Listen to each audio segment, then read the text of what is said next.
เขาเรียก เดี๋ยวเขาเรียกอะไรนะเดี๋ยวหาดหาดหาดเจ้าหลาวอ่า ติดกับคุ้งกระเบนจังหวัดจันทบุรีพอดีว่าคุณโยมนิมนต์มา งานแต่งงาน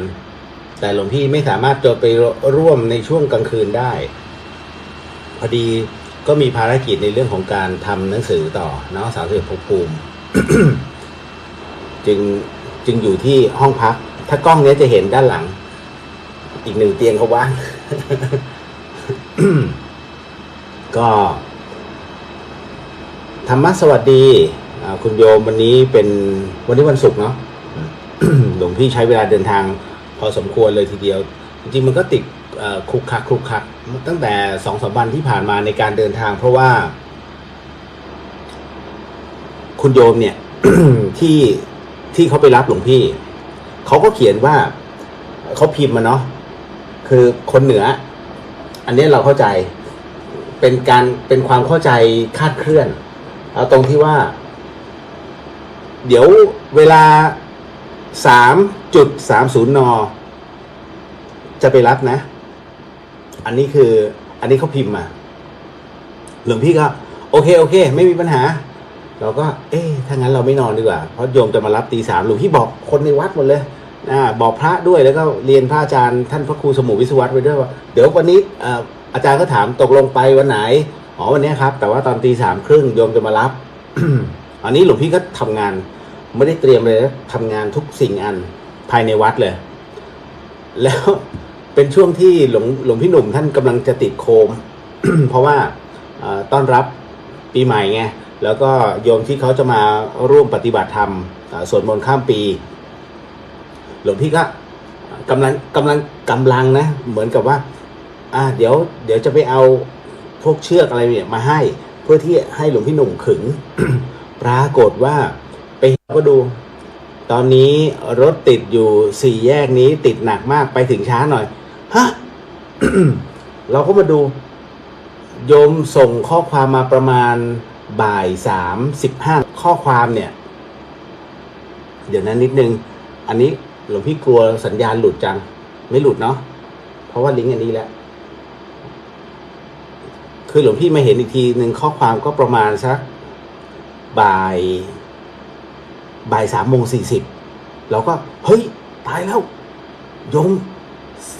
55ถ้าติดแยกนี้โอ้ใช้เวลาไม่นาน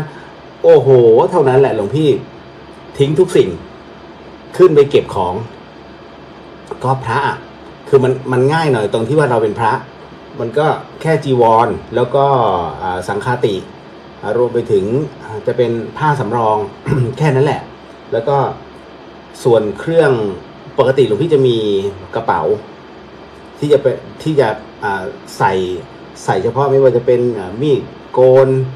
แปรงสีฟันยาสีฟันก็จะต่างหากไม่ได้หยิบเลยมันไม่มีเวลาที่จะหยิบอะไรมากหลวงพี่ก็เลยเอาที่ใช้อยู่ใส่เสร็จปุ๊บออกมาเลย โยมก็มาถึงแล้วเหงื่อซกเลยแล้วหลวงพี่เป็นอะไรที่ถ้าออกไปอย่างนี้หลวงพี่ไม่ไปก็เลยบอกว่าโยมขอเวลา10 นาทีก็เลยส่งน้ำนั่นแหละจึงเป็นที่มาที่พอเสร็จปุ๊บไปเดินทางทันทีลืมยาประจำตัวหลวงพี่ถึงได้โพสต์เรื่องสยอง4 บรรทัด โยมมารับเขียน 03.30 แต่มารับ 15.45 วันนี้โอ้โหความเข้าใจก็คือว่าภาษาพูดเดี๋ยว3 โมงไปรับแต่ภาษาเขียนเขาใช้คำว่า 3.30 หลวงพี่ก็เลยบอกว่านี่ถ้านัดแบบนี้ให้เขียน 15.30 เราก็จะได้รู้ว่าบ่าย 3นะมันเป็นเวลาสากลมันไม่ใช่เวลามันไม่ใช่การพูดเท่านั้นแหละหลวงพี่ก็เลยตายแล้วเว้ยทำไงดีเนี่ยยาโรคหัวใจไม่ได้เอามาแล้วหลวงพี่ไม่ได้ฉันยาโรคหัวใจเนี่ย2 วันปกติหลวงพี่จะ2 วันหรือ3 วันแล้วฉันครั้งหนึ่งเพราะกลัวเป็นโรคไต กลัวไตเสื่อมก็เลยเอาวะไม่เป็นไรมันพอเรารู้ว่าไม่เอายาโรคหัวใจมาเนี่ยหลวงพี่ก็จะคุมอาหารไม่ฉันมัน อะไรที่ทอดเนี่ย คือโยมเขาก็จะ ซื้อถวายรุ่งเช้าเงี้ยเราก็จะแค่ชิ้นเดียวพอเป็นพิธี เพราะเรารู้ว่าเฮ้ยไม่มียานั่นแหละพอถึงจันทบุรีบังเอิญว่ามีโยมน้องเจ้าเจเนี่ยเขาจะบินมาหลวงพี่เลยบอกว่าเจไปเอายาให้หน่อยที่กุฏิก็ได้หลวงพี่โยช่วยให้เข้าไปในกุฏิแล้วไปเอายาออกมาเจไปถึงก็เนี่ยตอนนี้มีแล้วรอดตายโอ้ไม่งั้นตายแน่ๆ ก็ได้ฉันยาไปแล้วดีขึ้นมันก็เป็นอะไรที่เนาะติดบ้างไม่มีปัญหาหรอกแต่ว่าเราก็พยายามจะดูแลตัวเองก็หลายๆท่านก็ส่งข้อความมาก็เป็นห่วงก็หลวงพี่ก็ขอโมทนาขอบคุณด้วย ตอนนี้ปลอดภัยแล้ว แต่หลวงพี่เคยลืมแบบเนี้ยตอนที่ออกพอสวแล้วไปประมาณ6 วัน 6-7 วันไม่ได้กินยาเลยแล้วเราพยายามเงียบๆแล้วก็พยายามคุมอาหารนั่งสมาธิในเต็นท์คนเดียวนั่นแหละแล้วก็จากนั้นก็เรียกว่าพอตื่นเช้ามาก็เอาละยาวเลยคราวนี้ นี่แหละจึงเป็นที่มาที่ไปว่าอ๋อเราจริงมันก็ได้อยู่แต่มันก็ไม่ควรไงเข้าใจเอาละ ก็ขอโมทนาสาธุกับหลายๆท่านเนาะแล้วก็ที่ผ่านมาเดี๋ยวหลวงพี่รายงานก่อนว่าสำหรับสวดมนต์ข้ามปีชวนผีปฏิบัติธรรมในครั้งนี้เนี่ยก็จะเป็นการเรียกว่าเป็นการทำกรรมฐานโดยเฉพาะเป็นอสุภกรรมฐานท่านใดที่เรียกว่าอยากจะค้างคือทุกอย่างเนี่ยฟรีหมดนะเนาะเพราะฉะนั้นท่านใดที่อยากจะค้างที่วัดฝายหินก็แจ้งหลวงพี่หรือไม่ว่าท่านใดที่อยากจะหาที่พักก็จริงๆหลวงพี่มีธรรมสถานรองรับได้นั่นน่ะ ส่วนช่วงเวลาทั้งหมดทั้งมวลนั้นในการปฏิบัติก็อยู่ใน Facebook เป็นที่เรียบร้อยเดี๋ยวจะ copy แล้วมาแปะอีกรอบหนึ่ง มันเป็นช่วงเวลา2 วัน 1 คืนแต่ว่าหลายๆท่านที่จะเดินทางมาไม่สะดวกเพราะตั๋วมันเต็มหลวงพี่ก็เข้าใจเพราะฉะนั้นก็มีไม่กี่ท่านที่เดินทางมาแล้วก็ยังกลับทันทีไม่ได้ก็ต้องเลื่อนวันออกไปก็ไม่มีปัญหายินดีต้อนรับธรรมสถาน อันนี้ก็เลยแจ้งไว้ก่อนเนาะทุกอย่างฟรีหมดคุณโยมแต่ว่าท่านใดที่อยากจะร่วมบุญในเรื่องของ การออกลงทานต่างหากนะเพราะว่าที่คุณโยมร่วมปัจจัยมาเนี่ยเดี๋ยวทั้งหมดทั้งมวลเนี่ยตุ้ลุงโตอันนั้นเป็นชื่อบัญชีตุ้ลุงโตคือไม่ไหวหลวงพี่ต้องเคลียร์ทีละอันถ้าจริงๆพระอาจารย์เนี่ยมอบให้หลวงพี่ดูแลตรงนี้ผมไม่เอา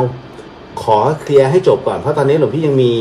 กุฏิไฟไหม้ใกล้จบแล้วเหลือนิดนึงมันยังขาดอยู่ปัจจัยเล็กน้อยคือมันพวกแอคเซสซอรี่แต่แอคเซสซอรี่คุณโยมอย่าลืมนะไอ้นั่น500ไอ้นี่ 1,000 ไอ้นี่20 บาทไอ้นั่น60 บาทไอ้นี่อีก200แล้วมันทบกันเยอะนั่นแหละ แล้วก็เดี๋ยวต้องดูช่างนิดนึงเพราะว่ามันยังมีเรื่องกรอนเรื่องบรรพับอีกหน่อยนึงก็ไม่เท่าไหร่ใกล้เสร็จแล้วหลายๆท่านบอกช่วยบอกบุญด้วยตรงนี้บอกพอดีว่าอย่างที่หลายๆท่านเข้าใจนะหลวงพี่เป็นผู้ที่ค่อนข้างจะเกรงใจตอนเนี้ย ในเรื่องของโรงทานเอาให้จบก่อนพอโรงทานเสร็จปุ๊บข้ามปีก่อนแล้วเดี๋ยวค่อยมาเก็บสแปร์ในเรื่องของกุฏิไฟไหม้เป็นรอบสุดท้ายก็จบแล้วอ๋อไม่จบดี จะมีอีกก็จะมีพระที่หลายๆคนก็อยากจะร่วมบุญเพราะอันเนี้ยหลวงพี่คงจะเปิด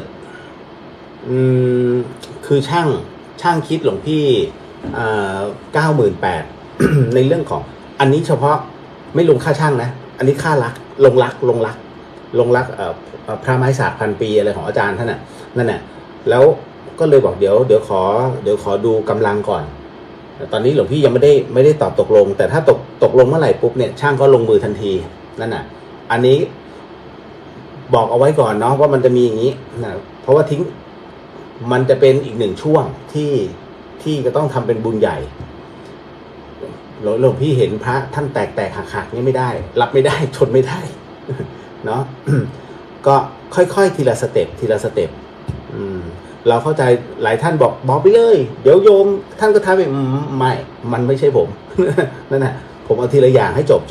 คือจบแล้วเนี่ยโยมจะได้เห็นว่ามันจบทีละงานจบทีละงานไม่ใช่เอาไปหมกกันไม่ นั่นแหละหลวงพี่ไม่ค่อยฟังเพราะว่า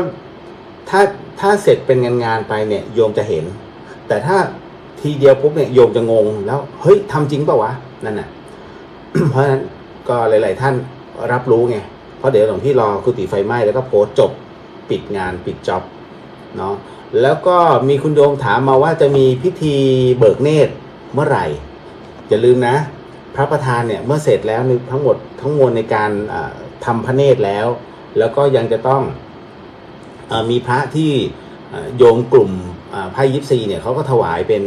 พระปางมารสะดุ้งอีก2 องค์แล้วก็ท่านโตท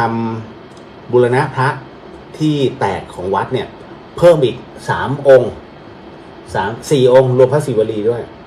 อันนั้นก็4ไม่อันนี้ไม่รวมพระปางอุบาทที่เป็นพระเก่าแก่อันนี้ค่อนข้างจะซีเรียสเพราะว่าเดี๋ยวจะต้องอุ้มเข้ามาในอุโบสถเพราะว่าต้องทำงานรักเนี่ยต้องทำในอุโบสถข้างนอกไม่ได้คุณโยม ถ้ารักมันไปโดนผิวใครขึ้นมาอันตรายมากยางรักเนี่ยมีแต่แพ้กับแพ้เพราะฉะนั้นใครแพ้เยอะต้องเข้าโรงหมอทันทีอันนี้ค่อนข้างสำคัญเนาะก็เดี๋ยวจะค่อยๆบอกบุญทีละนิดอันเนี้ยเอาให้จบกันเอาล่ะก็บอกทั้งหมดทั้งมวลไปตามเหตุปัจจัยเนาะไม่ใช่ว่าอยากจะทำก็ทำหลายๆท่านพยายามจะส่งมาหลวงพี่บอกไม่มีท่านหนึ่งส่งมาเป็นในส่วนของพระปิดตาไม่ขอพระปางอุ้มบาทหลวงพี่โอนคืนไปแล้วนะเพราะว่าไม่ได้มันจะเอาเปรียบโยมคนอื่นเขา อันนี้ต้องทำตามกติกาหลวงพี่ทำจริงๆเนาะโยมท่านก็เข้าใจนั่นแหละแต่บอกว่าท่านจะเอาไปทำอะไรก่อนก็ได้ไม่มันผิดวัตถุประสงค์คุณโยมเพราะคุณโยมชี้เจตนามาแล้ว เนาะเอาล่ะก็ต่อมาเรื่องอะไรอีกเดี๋ยวก่อนตึ๊ดสวดมนต์ข้ามปีชวนผีปฏิบัติธรรมอันเนี้ยต้องบอกก่อนว่าทั้งหมดทั้งมวลเนาะท่านใดที่มาเนี่ยหลวงพี่ไม่ได้จำกัดเดี๋ยวหลวงพี่จะจำกัดอายุตรงที่ว่าถ้าเป็นเด็กต้องควบคุมได้เพราะไม่งั้นในขณะที่เขานั่งกรรมฐานกันอยู่เดี๋ยวส่งเสียงร้องขึ้นมาอยากกลับบ้านหรือว่าอยากอะไรก็ตามเนี่ยมันเหนือการควบคุมอันเนี้ยต้องขออนุญาตนิดนึงเนาะคุณแม่ถ้าไม่สะดวกเนี่ยอันนี้อาจจะต้องขอคุณแม่อยู่บ้านไม่ต้องมาแล้วเด็กน้อยเนี่ยก็ไม่ต้องเพราะว่ามันทำลายให้เขาเรียกทำลายสมาธิเวลาเขาหลวงพี่เข้าใจไม่ใช่หลวงพี่ไม่รักเด็กแต่บางครั้งต้องรู้ว่าอะไรที่มันเหนือการควบคุมนะเพราะฉะนั้นในส่วนตรงนี้เองเนี่ย ต้องอยู่ในพื้นที่แห่งความสงบเพราะเวลาเราเข้าสมาธิอย่างนี้เป็นต้นเนาะก็ถือว่าเข้าใจตรงกันแล้วก็อย่างอื่นตามหมายเลขโทรศัพท์ที่หลวงพี่โพสต์ลงไปเป็นหมายเลขของพระอาจารย์หลวงพ่อสรพงศ์ก็คือหลวงพ่อโตคุยกับท่านได้เลยท่านน่ารักคุยได้ทุกเรื่องยกเว้นเรื่องตังค์ เอาล่ะวันนี้ก็เดี๋ยวสักครู่เดี๋ยวเรามาทักทายกันคือเรื่องของเรื่องเนี่ยที่หลวงพี่ต้องจัดก่อนเวลา 4:00 น10 นาทีถูกไหมมันเมื่อกี้หลวงพี่เข้า45ใช่ไหม 15ต้องไปออก17:45มันจะ2 ชั่วโมงจอด17:45เพราะว่าเดี๋ยวจะลงไปอวยพรบ่าวสาวเขานิดนึงริมชายหาดเลยเขาตีมชายหาดจันทบุรีก็อันนี้อยู่บนห้องถ้าอันนี้ก็จะเห็นแต่จริงๆมันต้องลงไปด้านนู้นตอนนี้แดดแรงมากเดี๋ยวเราจะมาสมทานศีลแล้วจากนั้นก็จะเป็นในส่วนของการเข้าสมาธิกันคุณผู้ฟังที่ฟังในช่วงตอนนี้เนาะ23 นาฬิกากว่าเนี่ยอันนี้เป็นเทปซึ่งหลวงพี่จัดจากจังหวัดจันทบุรีในช่วงเย็นนี่คือ FM 104.50 เมกะเฮิรตซ์เนาะวัดฝายหินก็สถานีวิทยุเพื่อการศึกษาพระพุทธศาสนาและวัฒนธรรมรายการเดอะเฮียนซึ่งเฮียนมั่งไม่เฮียนมั่งก็แล้วแต่ว่าอย่างไรก็ตามวันนี้ก็ นอกพื้นที่เดี๋ยวขออนุญาตทักทายก่อนเนาะแล้วเดี๋ยวเราก็ไปทำความคุ้นเคยกับสิ่งที่เราคุ้นเคยก็คือข้อศีลกันขออนุญาตเนาะ มาถึงคุณโยมประภากราบนมัสการค่ะหลวงพี่นิดนึงท่านใดที่ร่ว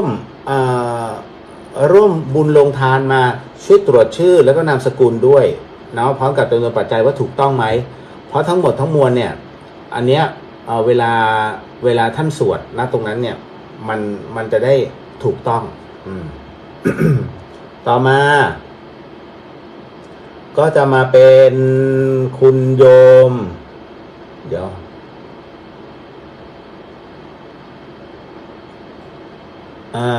นมัสการค่ะ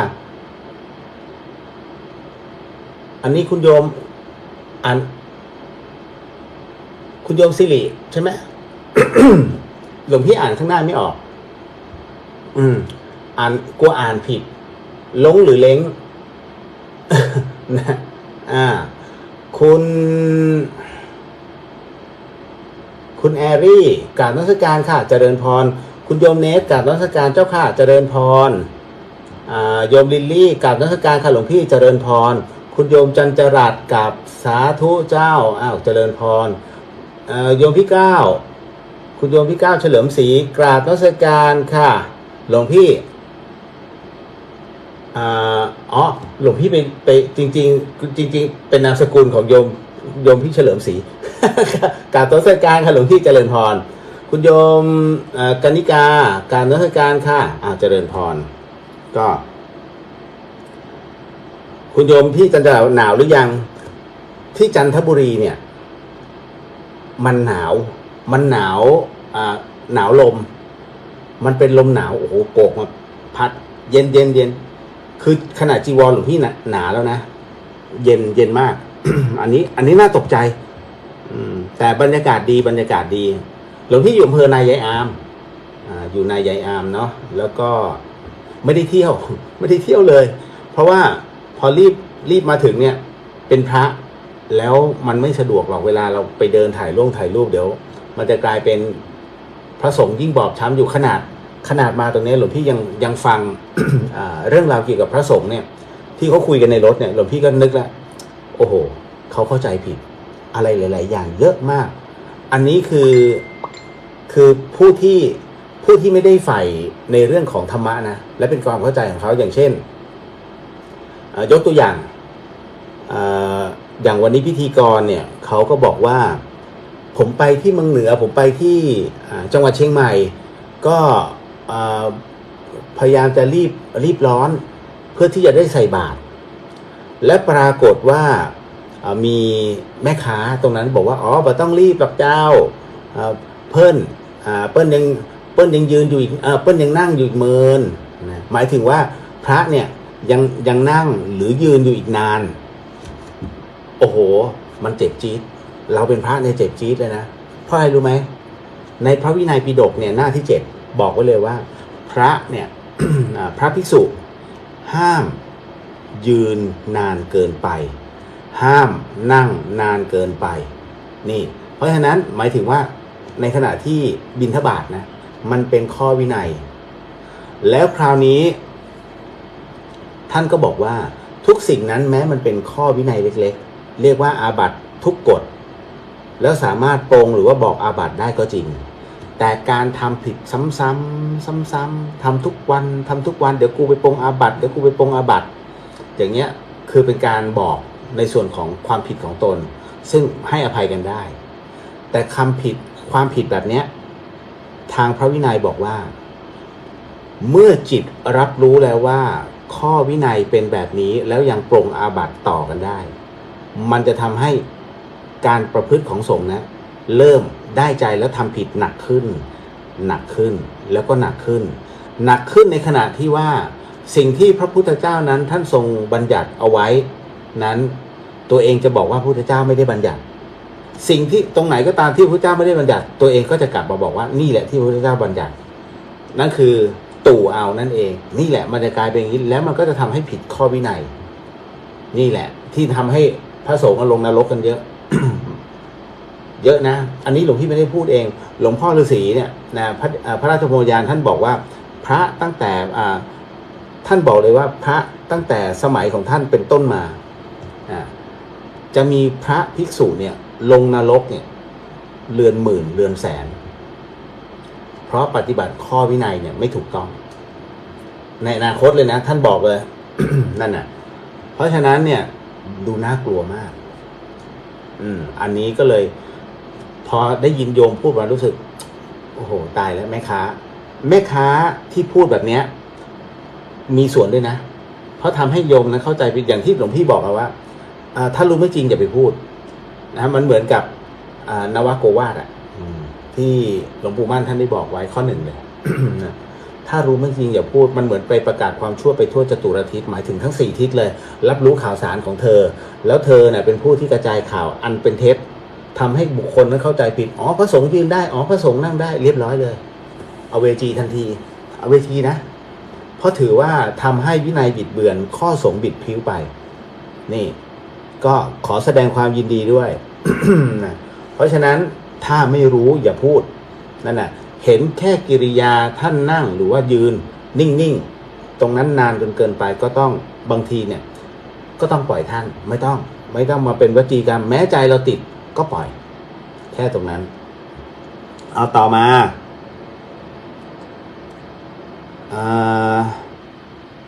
คุณโยมณภัสกราบนมัสการหลวงพี่ครับเจริญพรคุณโยมจินชากราบนมัสการหลวงพี่เจ้าค่ะตังหงิดว่าท่านจะมาเร็วท่านไม่ยอมพักเลย อันนี้เซนแรง ก็หลวงพี่ไม่อยากให้เสียเวลาเพราะบางทีเนี่ยมันมีข้ออะไรหลายอย่างที่อยากจะตอบคำถามแล้วก็เดี๋ยว สัปดาห์หน้าหลวงพี่คงจะเริ่มออนแอร์ได้ประมาณวันพุธเพราะว่าหลวงพี่เดินทางเนี่ยถึงเช้าวันอังคารหลวงพี่ยังไม่รู้เลยว่าใครจะมารับก็เดี๋ยวต้องโทรหารถแดงเนี่ยหลังจากที่เสร็จจากโยมทั้งหลายหลวงพี่ต้องโทรหารถแดงเพื่อให้โยมเขามารับก็นั่นแหละแล้วก็ว่าเหมากันไปก็ตามเหตุปัจจัยต่อมาคุณโยมจินนะครับภาษาเหนือเรียกว่าบ่าย3เหมือนภาคกลางไหมเจ้าคะจริงๆแล้วเนี่ยถ้าเป็นเขาจะเรียก3 โมงเขาไม่เรียกบ่ายนะ3 โมง 4 โมงเย็นคือเมื่อก่อนถ้าเป็นเราภาคกลางก็เรียกกันนะหลวงพี่ก็เรียก4 โมงเย็นเจอกันตอนไหน4 โมงเย็นหลังเลิกเรียน3 โมงครึ่งแต่ถ้าเวลาเขียนเนี่ยมันไม่ใช่อย่างนั้นมันต้อง 15.30 โอ้โหตายเอาเรียกว่าอะไรนะสบู่เอาออกไม่หมดอ่ะ มันต้องใช้สบู่ปกติพระก็ห้ามใช้เพราะว่าถือว่าเป็นเครื่องประทินแต่ว่าหลวงพี่เลอะไอ้น้ำมัน มันหยดลงตรงเนี้ยต้องถูรีบเกิน ฟองยังอยู่เลย นะคุณโยมเลงบอกว่าหลวงพี่แบ่งยาเป็น2 ส่วนเล็บติดกระเป๋าเดินทางไว้สิเจ้าคะแล้วโรเตทหมุนเวียนกันถ้าไม่ได้เดินทางจริงๆเนี่ยหลวงพี่บอกว่าหลวงพี่ทำแบบนั้นตลอดนะแต่ครั้งนี้ไม่ได้ทำ ครั้งนี้ไม่ได้ทำ แล้วจัดเอาไว้เลยตอนคืนแล้วหลวงพี่จะวางเอาไว้เพื่อที่ถ้าไม่รีบไงหลวงพี่ก็กล่าวว่าพอทำงานเสร็จปุ๊บมาจัดรายการแล้วหลังจัดรายการหลวงพี่ก็จะจริงๆกะจัดรายการนะเมื่อวันพุธแล้วก็เอาของแล้วค่อยจัดไม่ทัน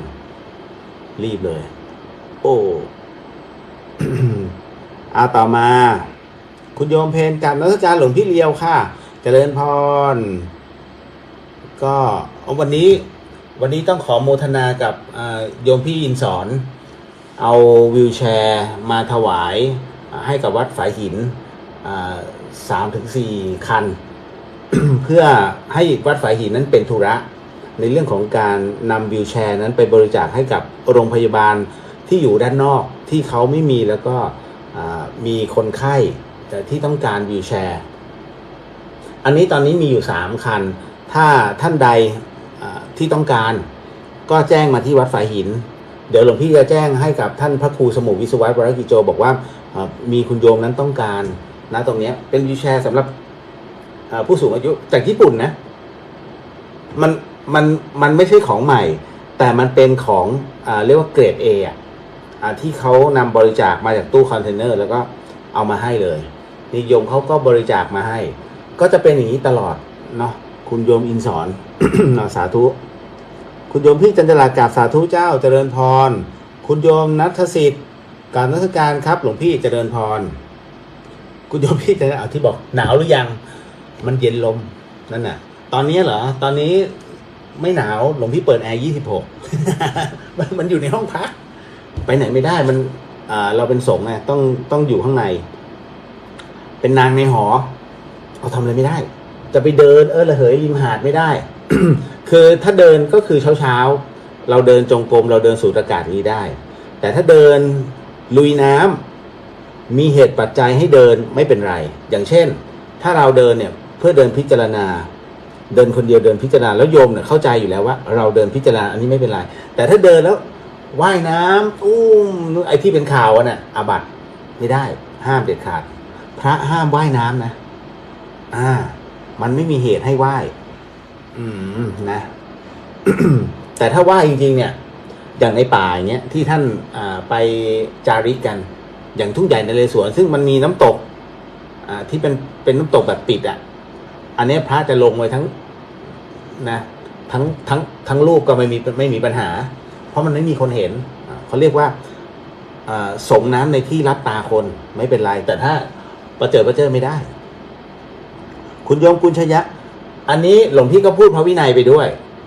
เราก็จะได้เข้าใจกันคือบางท่านอะไรทำไมเป็นอย่างนี้ครับ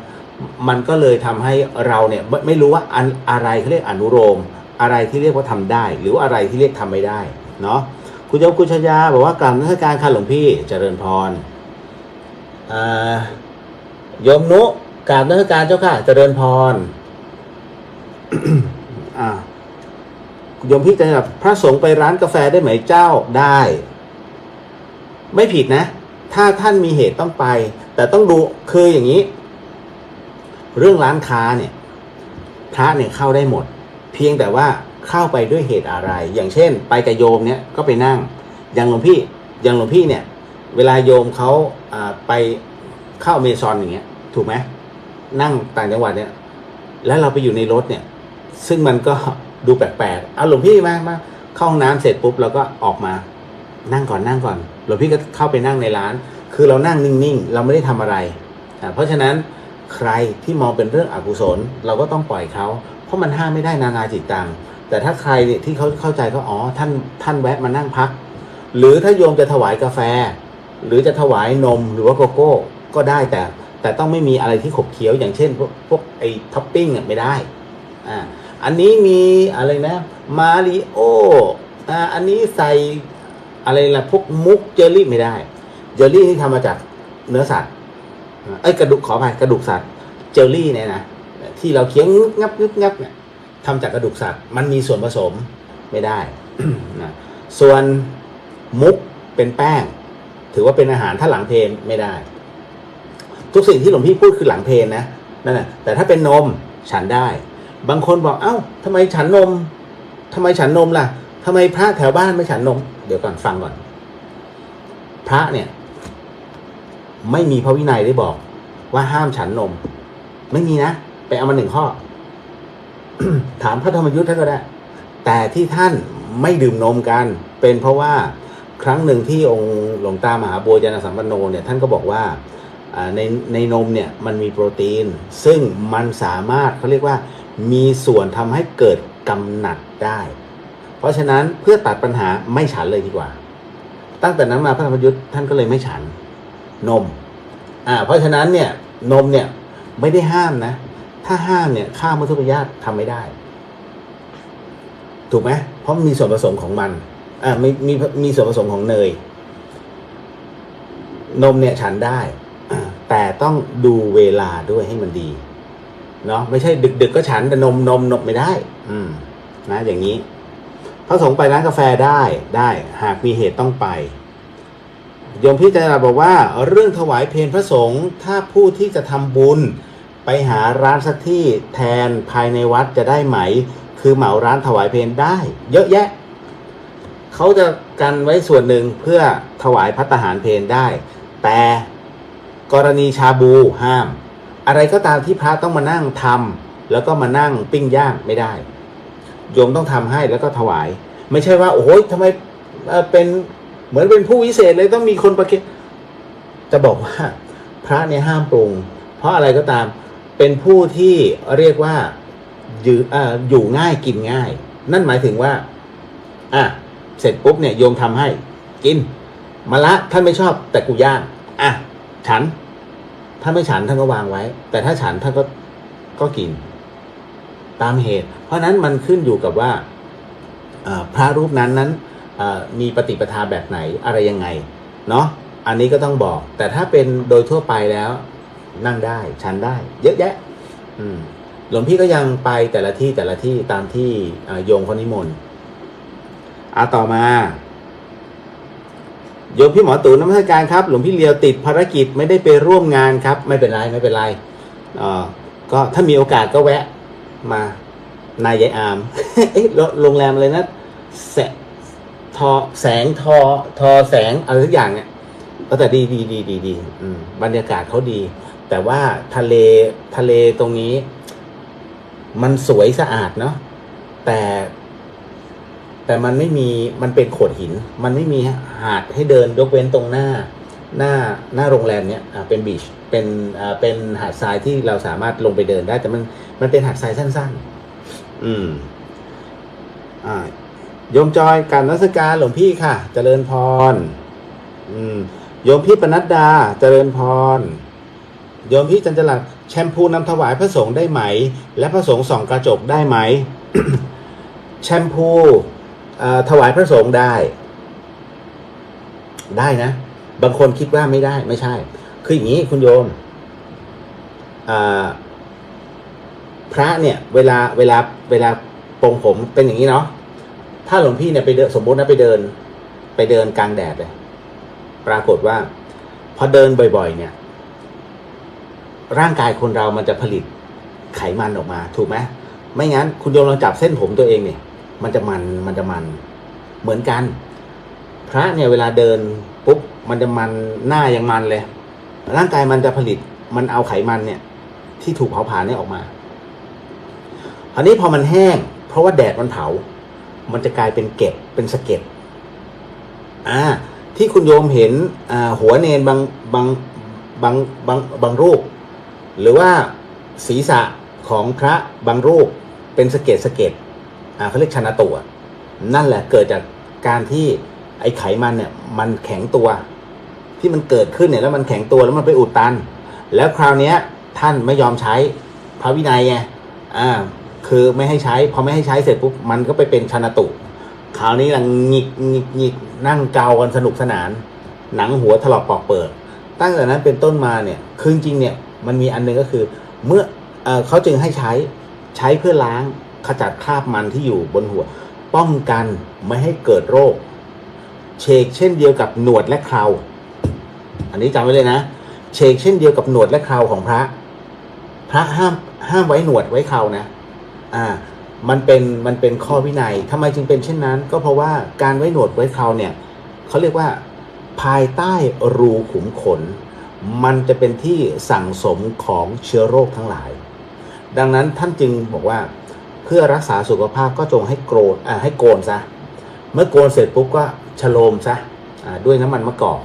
เช่นเดียวกันเมื่อเราสระผมเสร็จแล้วเนี่ยท่านไม่ใช้อะไรนะครีมนวดนะแต่ให้ใช้น้ำมันมะกอกฉโลมแต่ปัจจุบันเนี่ยอนุโลมให้ใช้ครีมนวดเพราะว่ามันจะเคลือบศีรษะอีกทีหนึ่งนั่นแหละจึงเป็นเหตุว่าแชมพูเนี่ยถวายได้ไม่มีปัญหาถ้ารูปใดเขาบอกไม่รับก็ปล่อยท่านอันน่ะมันเป็นเหตุตามปัจจัยนะตรงนี้ส่วนพระส่องกระจกได้ไหมปกติแล้วพระห้ามส่องกระจกจริงเนี่ยอย่างเงี้ยหลวงพี่นั่งหน้ากระจกเลยนะจะเห็นตัวเองทำไมพระจึงห้ามส่องกระจกเพราะถือว่าเป็นเหมือนกับ มันคือจริงๆในเรื่องของคันช่องเนี่ยนะก็คือกระจกเนี่ยมันเป็นภาพสะท้อนถ้าสมมุติว่าไม่มีเหตุอันควรเนี่ยไม่ควรอย่างเช่น กรณีถ้าส่องอุ๊ยจีวรเรามันเบี้ยวมันตรงไม่จำเป็นเป็นพระไม่จำเป็นจะต้องไม่ได้ใส่สูทใส่จีวรนั่นแหละแต่ถ้าสมมุติว่าจีวรขาดมองไม่เห็นฮะโยมทักจีวรขาดไหนดูสิอ๋อขาดตรงนี้โอเคหรืออันนี้คือในขณะที่รับนิมนต์อยู่สามารถดูได้อ๋อขาดนี่โอเคเดี๋ยวกลับไปค่อยชุนต่อมาอีกประเภทหนึ่งก็คือท่านมีเลือดออกที่หัวฮะเหรอตรงไหนแล้วถ้าไม่ใช้กระจกอะโยมจะมองเห็นไหมจะใช้ฝาหม้อมันก็ไม่ได้มันก็ต้องมาดั้งดูอ๋อตรงนี้อ๋อโดนอะไรบาดวะอ๋อมีโกงบาดนี่เองดูเพื่อใช้ยาลงถ้ามีเหตุส่องได้แต่ถ้าต้องส่องเพื่อความสวยงามหล่อเหลาเรียบร้อยเลยอาบัติเนาะต่อมาโยมแพมนมัสการหลวงพี่เลียวเจ้าค่ะสวัสดีชาวเดอะเฮียนค่ะเจริญพรเอาต่อมา คุณโยมรุ่งกราบนมัสการเจ้าค่ะเจริญพรมาถึงคุณโยมพรกมลกราบนมัสการหลวงพี่เจ้าค่ะเจริญพรก็ตามเหตุปัจจัยเดี๋ยววันนี้ยังคงมีเรื่องราวที่เดี๋ยวหลวงพี่สงสัยอันนึงครั้งที่แล้วที่หลวงพี่ตอบคำว่าเชื่อมจิตตอนนี้หลายๆคนเขาเอามาล้อกันมันเป็นเรื่องอะไรเหรอ เดี๋ยวหลวงพี่ไม่รู้จริงเชื่อมจิตหลวงพี่ก็เลยมันมาจากไหนวะแต่ว่าหลวงพี่ไม่ได้เสิร์ชดูนะเพียงแต่ว่ามันมีอะไรทำที่ต้องมากไปกว่าต้องมาเสิร์ชคำบางคำไงแล้วเมื่อกี้โยมถามเรื่องเชื่อมจิตแล้วเขาก็เอามาล้อกันในเฟซอะไรนะถ้าเชื่อมจิตอะไรเงี้ยมันคืออะไร เนาะป๋อมแปมกับนมัสการเจ้าค่ะหลวงพี่เจริญพรก็ท่านใดพอจะรู้ก็บอกนิดนึงเนาะเดี๋ยวนะตึ๊ดเดี๋ยวเรามา สมทานศีลกันก่อนคุณโยมเรียกว่ามาจากน้องไนท์เจ้าค่ะทำไมเอ่ยน้องไนท์ อภินิหารน้องไนท์เยอะจริงพอไม่รู้ไงเราก็ไม่รู้น้องไนท์ไปเชื่อมจิตยังไงวะเดี๋ยวเราจะมาสมทานศีลกันก่อนคุณโยมวิธีการที่เราจะรักษาศีลอันนี้ก็คืออาจารย์แม่ชีเพียงเดือนท่านก็บอกแล้วก็พระอาจารย์ภัสกรท่านก็พูดอยู่เสมอว่าในเรื่องของการที่เราจะรักษาศีลเนี่ยให้มันครบถ้วนจริงๆคือด้วยปัจจุบันเนี่ยคุณโยมทำงานกันอยู่เนาะแล้วมันต้องไปเผชิญ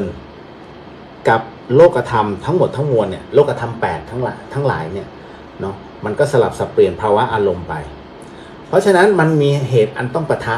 ทางภาวะอารมณ์ทางภาวะความคิดมันแน่นอนอยู่แล้วนี่คือบุคคลเราคือบุคคลเพราะฉะนั้นการที่จะรักษาศีลให้ดีที่สุดก็คือช่วงเวลาก่อนที่เราจะนอนดังนั้นการรักษาศีลเนาะให้เราว่าเนี่ยข้อศีลเนี่ยทั้งหมดเสร็จปุ๊บแล้วค่อยนอนพอเราหลับเราจะไม่ผิดข้อศีลเลยแม้แต่ข้อเดียวแม้กระทั่งกระบวนการความคิดเป็นศีลอันบริสุทธิ์ยกเว้นว่าช่วงนั้นเกิดความฝันแต่ความฝันองค์พระสัมมาสัมพุทธเจ้าท่านก็ไม่ตีว่านี่คือกรรมแห่งมโนกรรมไม่เกี่ยวกันเพราะความฝันคือสิ่งที่มันเหนือปราศจากความคิดเป็นเขาเรียกว่าเป็นจิตใต้สำนึกซึ่งเหนือความคาดหมายเหนือการควบคุมจึงไม่ถือว่านี่คือเป็นตัวกรรมถูกไหมเพราะฉะนั้นเรื่องบางเรื่องมันเป็นกรรมแต่เรื่องบางเรื่องดูเหมือนกรรมแต่มันไม่ใช่กรรมเอาล่ะเพราะฉะนั้นก็เป็นอีกหนึ่งเคล็ดลับนะวันที่29ธรรมสถานมหาวิทยาลัยเชียงใหม่ท่านก็จัดให้มีการทำบุญให้กับพระอาจารย์ภัสกรนะก็ใช้คำว่าชาตรการแต่สำหรับหลวงพี่ก็อย่างที่บอกหลวงพี่บวชตอนนี้ให้หลวงพี่ภัสกร เพราะฉะนั้นก็อยากขอเชิญศิษย์ของท่านทุกท่านร่วมใส่บาตรแล้วก็อุทิศบุญให้ท่านเป็นเช่นนี้ทุกวันแต่แค่14เนี่ยครบรอบวันที่มรณกรรมเนี่ยนั่นแหละวันที่มรณภาพเนี่ยนั่นแหละอันนั้นหลวงพี่ก็คงจะ ร่วมทำบุญแต่ว่าเขาคิดว่าคงจะไม่ได้ทำที่เชียงใหม่ตอนนั้นก็คงตะเวน นะไปก็ไปฝึกตนอ่ะก็เลยต้องบอกเนาะเอาละถ้าพร้อมแล้วเดี๋ยวเรามาสมาทานศีลกันท่านใดที่คิดไม่สะดวกในการสมาทานอายลูกอายคนข้างๆใช้เป็นกำหนดตามใช้จิตเดินตามแล้วกันเนาะสาธุสาธุเดี๋ยวหลวงพี่ตั้งนะโมก่อนนะ นะโมตัสสะภะคะวะโตอะระหะโตสัมมาสัมพุทธัสสะนะโมตัสสะภะคะวะโตอะระหะโตสัมมาสัมพุทธัสสะนะโมตัสสะภะคะวะโตอะระหะโตสัมมาสัมพุทธัสสะเอาว่าตามเนาะหรือน้อมจิตตามพุทโธธัมโมสังโฆศีลข้อ 1ไม่ฆ่าสัตว์ศีลข้อ 2ไม่ลักทรัพย์ศีลข้อ 3ไม่ประพฤติผิดในกามศีลข้อ 4ไม่พูดเท็จศีลข้อ 5ไม่ดื่มสุราและของมึนเมา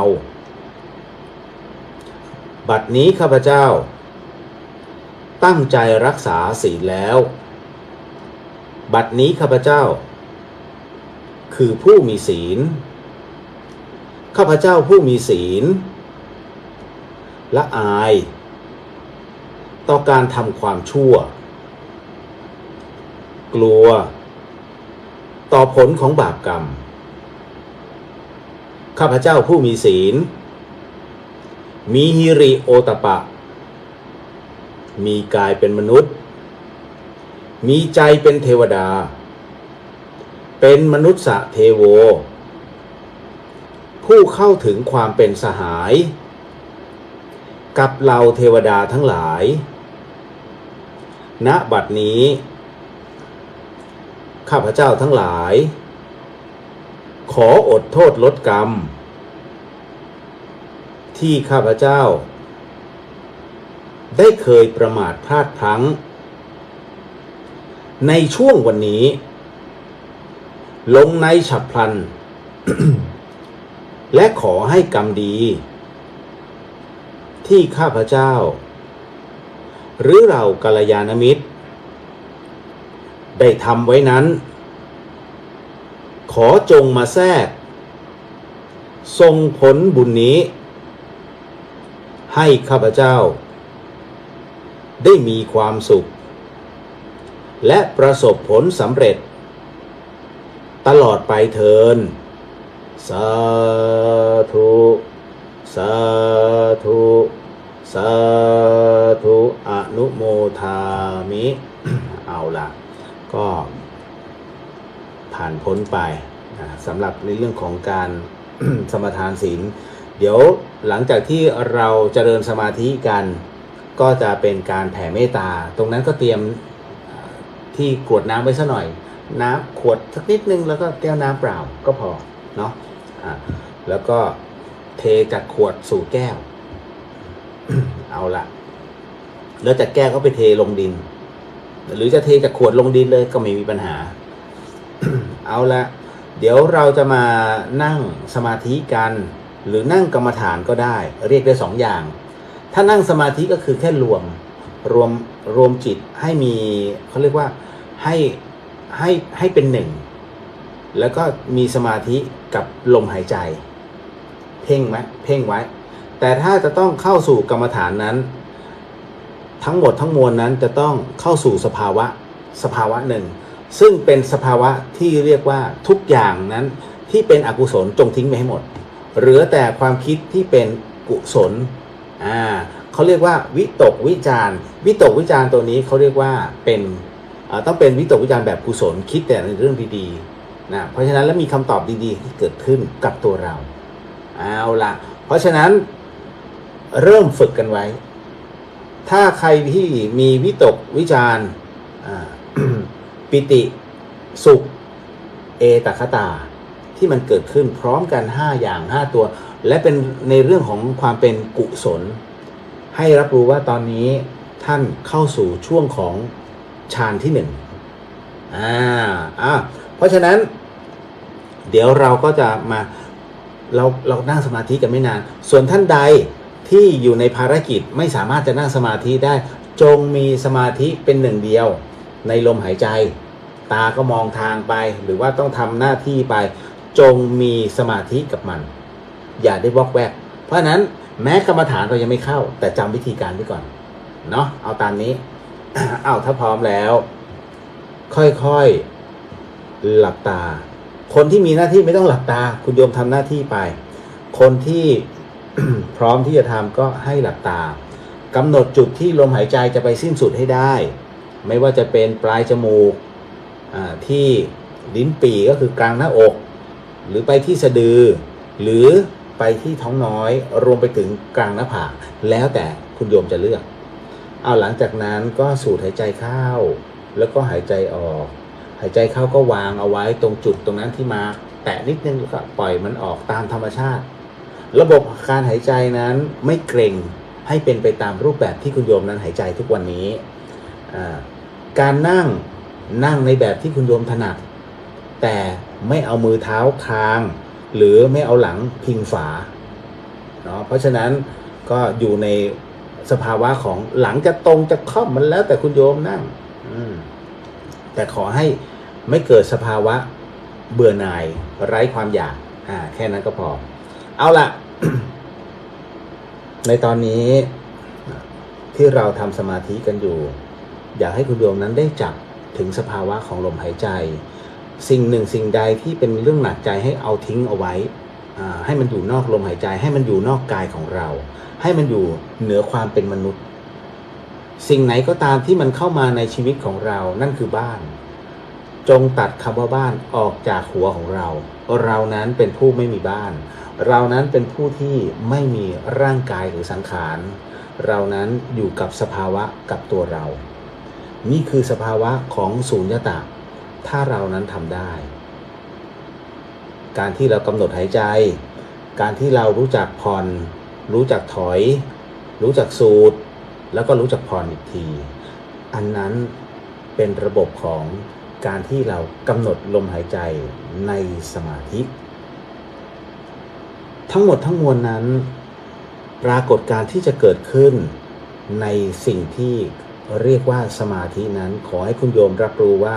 เกิดขึ้นกับแต่ละคนไม่เหมือนกันเราจะเรียกปิติก็ได้หรือเราจะเรียกผัสสะที่เกิดขึ้นต่างหากก็ได้แต่ขอให้รู้ไว้ว่าการเกิดสิ่งหนึ่งสิ่งใดที่เกิดขึ้นกับตัวคุณโยมนั้นเป็นสิ่งที่ทำให้คุณโยมเกิดขึ้นได้เพราะสภาวะของสุญญตะชั่วคราวตัวนี้ที่เข้ามากระทบจิตทำให้เกิดสภาวะของความว่างสภาวะของความว่างนี้มันก่อให้เกิดบางสิ่งที่เตือนเราเป็นสัญญาณหนึ่งว่าตรงนี้เนาะที่พระท่านบอกว่ามันเกิดปิติไม่ว่าจะเป็นการหมุนของร่างกายการที่ลมหายใจทำไมมันเริ่มหายไปทำไมขนมันจึงลุกทำไมจึงสันหลังจึงเย็นว่าทำไมหนังหัวจึงลุกและทำไมอากับร่างกายของเราทำไมมันเบาเหมือนจะลอยทั้งหมดทั้งมวลนั้นนี่แหละเป็นปัจจตังมันรู้ได้เฉพาะตนหลายคนที่เกิดอาการแบบนี้แล้วกลัวว่าสภาวะนี้เรานั่งถูกหรือเปล่าเราเข้าสมาธิผิดหรือเปล่าคุณโยมการเดินสมาธิทั้งหมดทั้งมวลนั้นไม่มีใครหรอกที่ทำผิดเพียงแต่ว่าเรานั้นกำหนดจิตหรือว่าขจัดจิตอันเป็นตัวมารที่ทำให้เราไม่สงบได้มากน้อยแค่ไหนถ้าคุณโยมขจัดจิตอันเป็นมารตัวนี้ออกไปได้เร็วเท่าไหร่สุญญตาที่เกิดขึ้นนั้นก็จะเกิดเร็วขึ้นเท่านั้นฌานที่หนึ่งมันเริ่มเข้ามาฌานที่สองวิตกวิจารที่คิดในเรื่องของความเป็นกุศลนั้นมันดับไปเพราะฉะนั้นพอเข้าสู่สภาวะแบบนี้อยู่เรื่อยๆมันจะก้าวเข้าสู่ฌานที่สามเพราะฉะนั้นทั้งหมดทั้งมวลเนี่ย เป็นเรื่องที่เราทุกคนนั้นได้สามารถประสบพบเจอและสามารถดำเนินทั้งหมดทั้งมวลได้ภายใต้สภาวะของคำว่าสมาธิเอาละก็เป็นเวลาพอสมควรค่อยๆถอนสมาธิวิธีการถอนสมาธิให้คุณโยมนั้นอย่าเพิ่งลืมตาแต่ให้ขยับร่างกายทีละนิดเพื่อเรียกจิตของเรานั้นให้มีความพร้อมสักหน่อยหนึ่งขยับนิ้วมือขยับมือขยับเท้าเล็กน้อยนะหรือว่าบิดไหล่เล็กๆนิดนึงเพื่อเป็นการกระตุ้นตัวจิต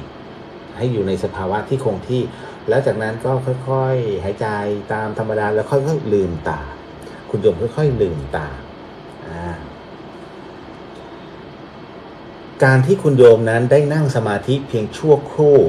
ที่ผ่านมานั้น3 นาทีกว่าๆเนี้ยหลวงพี่จะบอกว่าคุณโยมสังเกตไหมว่าจิตเรามีกำลังมากขึ้นอาจจะน้อยไปหน่อยแต่มันมีกำลังถูกไหมเพราะมันได้พักอยู่ชั่วขณะเอาละจากนี้ถ้าพร้อมแล้วมาเราก็มารับพร ตามเหตุปัจจัยเนาะทั้งหมดทั้งมวลถ้ามีที่กรวดน้ำอยู่ข้างๆก็สามารถกล้องนี้อาจจะมีแสงเข้าเนาะเพราะว่าอาทิตย์เริ่มตกแล้วเริ่มจะเป็นซันเซ็ตเดี๋ยวพี่นั่งบังก่อนอาจจะนิดนึงอันนี้ก็อาจจะแบบสลัวไม่เป็นไรถ้าพร้อมแล้วรับพรเด้อ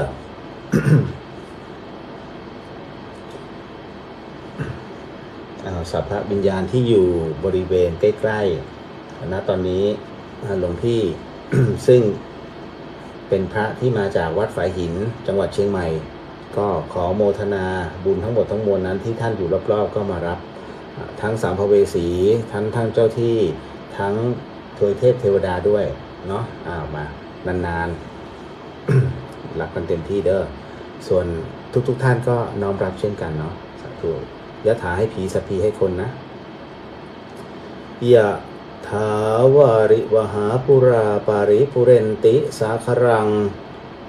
เอวะเมวะอิโตตินังเปตานังอุปกปติอิชิตังปฏิตังตุมหังคิปเมวะสมิชันตุสัพเพปุเรนตุสังกปาจันโทปนาระโสยถามณิโชติราโสยถาสัพพิติโยวิวัญชันตุสัพพะโรโควินาศนตุมาเตภวะวันตรายโย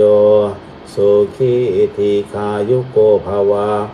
อาภิวาทนาสิริสานิจาวุธาปัจจายโนจัตตารโอธรรมาวะทันติอายุวันโนสุขังลังสัพพะพุทธานุภาเวนะสัพพะธัมมานุภาเวนะสัพพะสังฆานุภาเวนะพุทธรัตนังธัมมรัตนังสังฆรัตนังตินังรัตนานังอานุภาเวนะจตุราสีติสหัสสะธัมมขันธนุภาเวนะปิตกาตยานุภาเวนะชินสาวกานุภาเวนะสัพเพเตโรคาสัพเพเตพยาสัพเพเตอันตรายาสัพเพเตอุปาทวาสัพเพเตทุนนิมิตาสัพเพเตอวมังคลาวินาสันตุอายุวัฏโกธนวัฏโกสิริวัฏโกยสวัฏโกภลวัฏโกวันนาวัฏโกสุขวัฏโกโหตุสัพพทาทุกขโรคพยาเวระโสกาสาตุจุปาทวาอเนกาอันตรายาปิวินาสันตุจเตชะสาชยสิทธิธนังลาภโสธิภาคยังสุขังพลังสิริอายุจวันโนจะโพคังวุฒิจะยสวาสตวัสสาจะอายุจะเชียวสิทธิภวันตุเตภ วตุสาพมังคารังราคันตุสาพเทวตาสะพระพุทธานุภาเวนัสทาโสเทภวันตุเตภวตุสาพมังคารังราคันตุสาพเทวตาสาพธรรมานุภาเวนัสทาโสเทภวันตุเตภวตุสาพมังคารังราคันตุสาพเทวตาสาพสังฆานุภาเวนัสทาโสเทภวันตุเตสา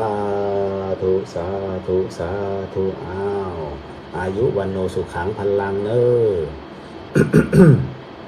อ ก็ทุกอย่างย่อมมีเรื่องราววันนี้เองก็มีคำถามมากมายที่เข้ามาเนาะก็หลวงพี่ก็มีหน้าที่ตอบอะ เอาโยมพิสุกราบนมัสการเจ้าค่ะเจริญพรหลวงพี่ก็ว่าจะเดินทางไปเมืองตรังคิดเอาไว้ว่าจะไปกราบพระอาจารย์ประสูตินิดนึงนี่แหละต่อมาโยมพี่ใจบอกว่าเชื่องจิตคือการกลับชาติมาเกิดแล้วจำความเดิมได้หรือมีสัญญาเก่าเช่นเคยเป็นนักดนตรีชาติก่อนพอมาเกิดใหม่มีความสามารถโดยไม่ต้องเรียนการเล่นดนตรีเลยแบบนี้ใช่ไหมคำว่าเชื่อมจิตไม่ใช่ ไม่ใช่เลยเดี๋ยวพอเข้าใจแล้วเรื่องนี้มันเหมือนกับว่าเอ๊ะเดี๋ยวอันนี้ไปแล้วใช่ไหมลูกเราสมองตาย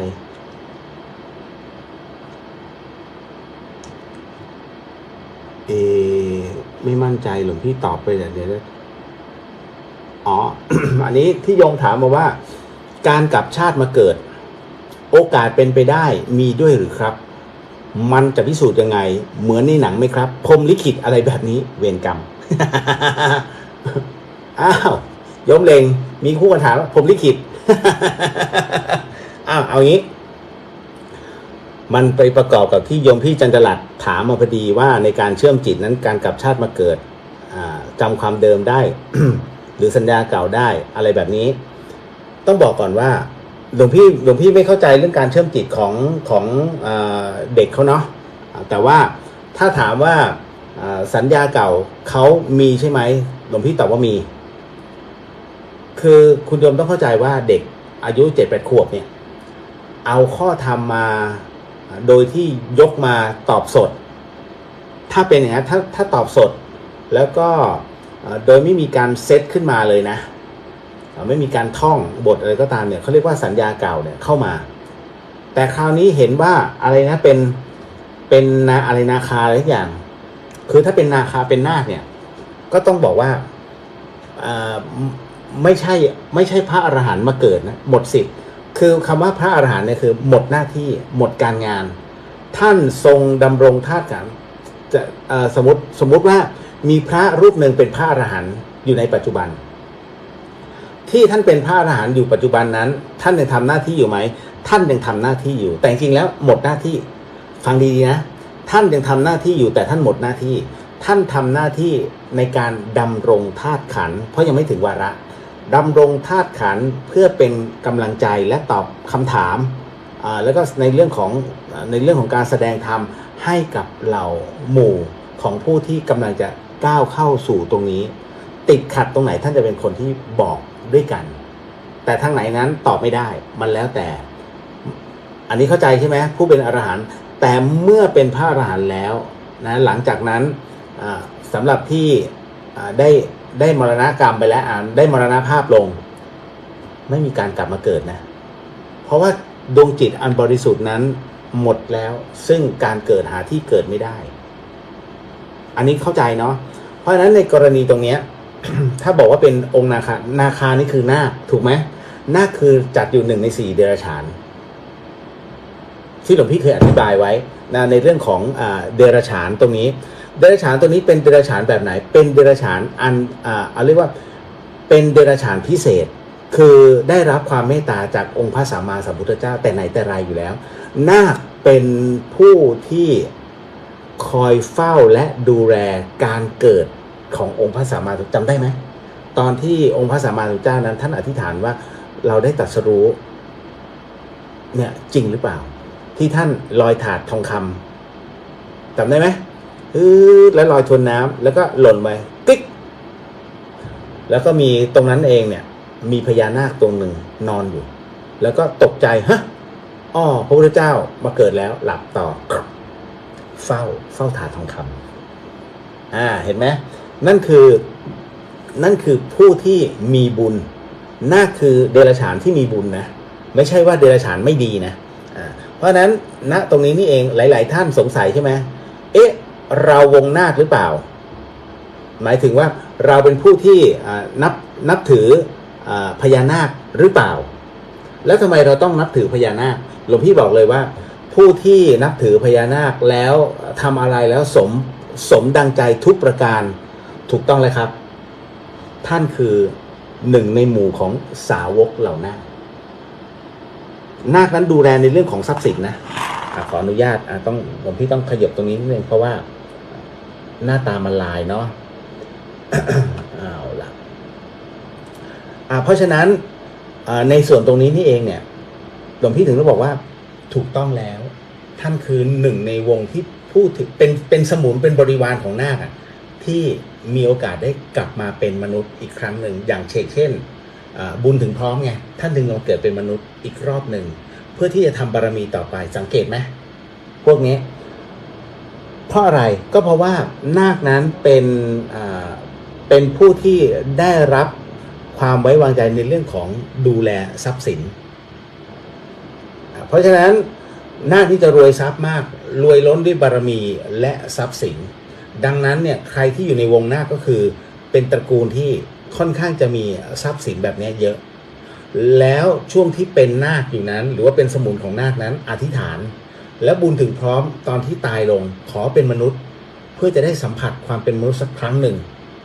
ถ้ากระทำความดีต่อไปเขาสามารถเป็นถึงนักบวชได้เป็นถึงผู้มีศีลมีธรรมได้เป็นถึงพระโสดาบันได้แต่ถ้าสมมุติว่าทำไม่ดีกลับไปก็กลับไปสู่ในวงนาคเหมือนเดิมก็คือเป็นเดรัจฉานเหมือนเดิมเพราะนั้นเราผู้ที่นับถือนาคทั้งหมดด้วยจิตเบื้องลึกแล้วเนี่ยเดี๋ยวขอพญานาคเดี๋ยวขอพญานาคเดี๋ยวขอพญานาคใครที่ขอแล้วไม่เคยสมใจเลยให้รู้ไว้ว่าท่านเป็นแค่ผู้ที่ผ่านมาผ่านไปเคยเขาเรียกว่าครั้งหนึ่งในอดีตชาตินั้นเคยพบปะนาคอยู่ไกลๆแต่มิเคยได้เข้าไปหรือทำความดีหรือว่ามีบุญคุณกับนาคเหล่านั้นเพราะนั้นนาคจึงไม่มาหาท่านแต่ผู้ที่เคยเรียกว่าเป็นผู้ที่บูชาเป็นลูกน้องหรือว่าเป็นบริวารมาก่อนอันนี้เขาเกื้อหนุนซึ่งกันและกันดังนั้นอย่าไปอิจฉาเขามันมีเหตุทั้งหมดทั้งมวลของฟรีจึงไม่มีในโลกไงคุณโยมเนาะอันนี้เข้าใจนะเอาละเพราะฉะนั้นการกลับชาติมาเกิดโอกาสนั้นมีด้วยเหรอ100%พระเจ้ายังที่เราเรียนนะคือพระเจ้า10 ชาติถูกไหมชาติสุดท้ายก็คือเป็นพระเวสสันดรไงเตชะสุเนมะภูสนาวิเวเพราะฉะนั้นพระเจ้า10 ชาติเนี่ยเป็นที่ยอมรับอยู่แล้วเพราะฉะนั้นในไม่ว่าจะเป็นในชาติไหนพบไหนก็แล้วแต่แน่นอนที่สุดเราจึงเวียนว่ายตายเกิดแต่เราจำไม่ได้สิ่งหนึ่งที่เราจำไม่ได้แต่บางสิ่งบางอย่างนั้นมันทำให้เราคลับคล้ายคลับคลาเขาเรียกสัญญาเก่าเข้ามาเด็กน้องไนท์ก็เช่นกันกรณีนี้เนี่ยหลวงพี่ไม่ได้สนับสนุนนะแต่หลวงพี่จะบอกว่าอันนี้ถ้าสามารถจดจำหรือว่าทำอะไรก็ตามที่เป็นเหตุเป็นผลโดยที่มันพิสูจน์ไม่ได้ให้คุณโยมนั้นรับรู้สัญญาเก่ามันเชื่อมต่อไม่ใช่ระลึกไม่ใช่ว่าเฮ้ยจะต้องมานั่งเล่นกีตาร์หมายถึงว่าไม่จำเป็นต้องเล่นกีตาร์แล้วเล่นได้ไม่ใช่ต้องเล่นก่อนพอเล่นปุ๊บสัญญาเก่ามันเฮ้ยมันเคยจับนี่หว่าแล้วคราวนี้มันก็จะเป็นของมันเช่นเดียวกันถ้าลองนั่งสมาธิพระเวลาพระท่านสอนเด็ก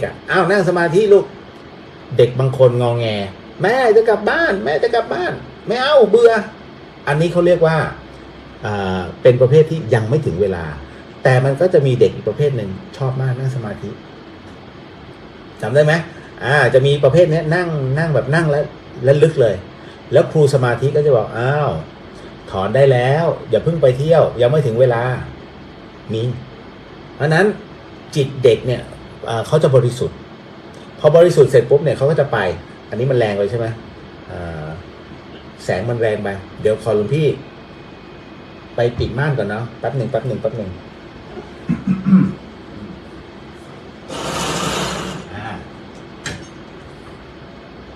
ได้แล้วมาแล้วเอามืดไปเลย ตามเหตุปัจจัยก็ต้องบอกว่าอันเนี้ย ในส่วนตรงเนี้ยอย่างที่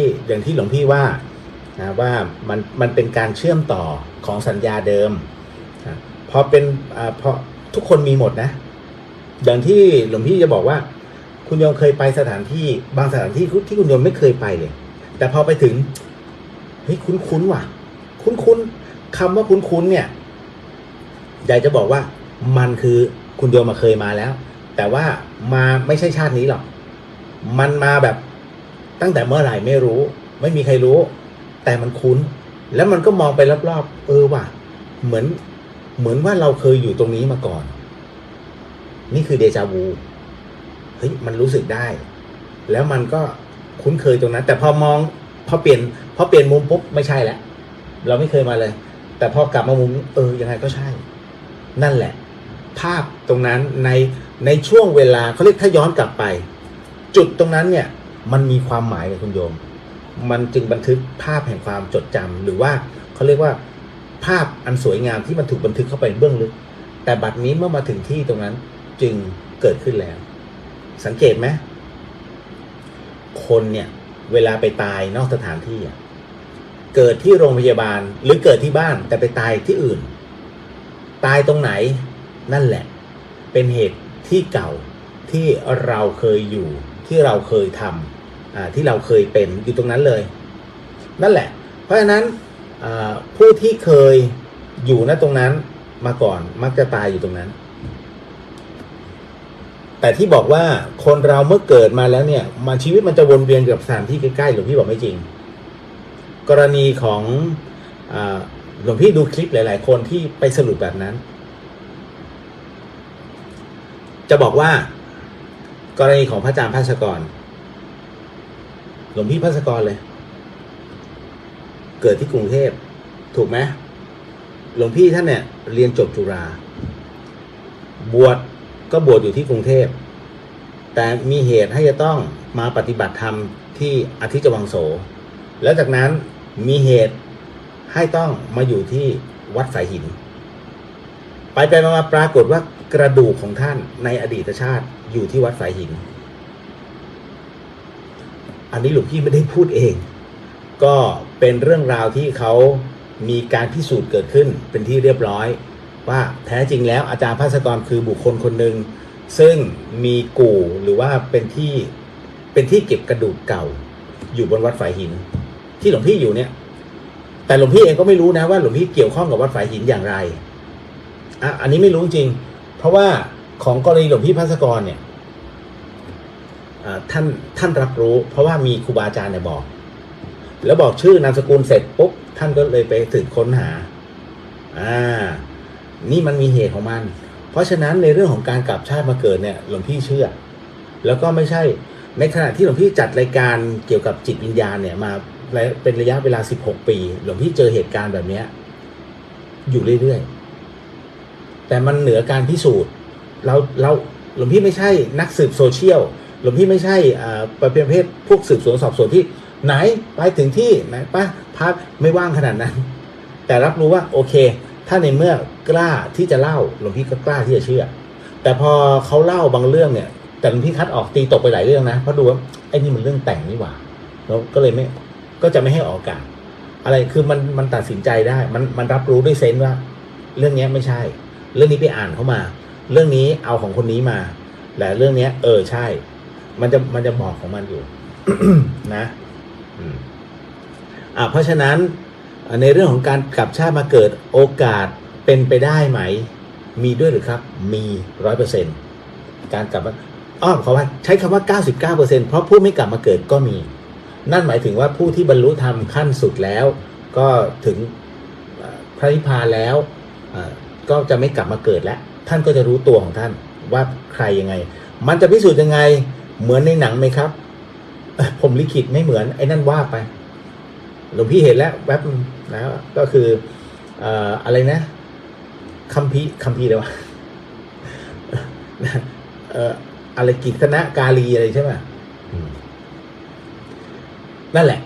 อันนั้นก็ว่ามันอันนั้นไม่ใช่มันไม่ใช่อย่างนั้นมันเป็นในเรื่องของดวงจิตลึกๆของเราซึ่งเราเวียนว่ายตายเกิดมาแล้วหลายภพหลายชาติหลวงตามหาบัวท่านก็ยังบอกเลยว่าจิตดวงนี้ไม่เคยตายมาก่อนจิตดวงนี้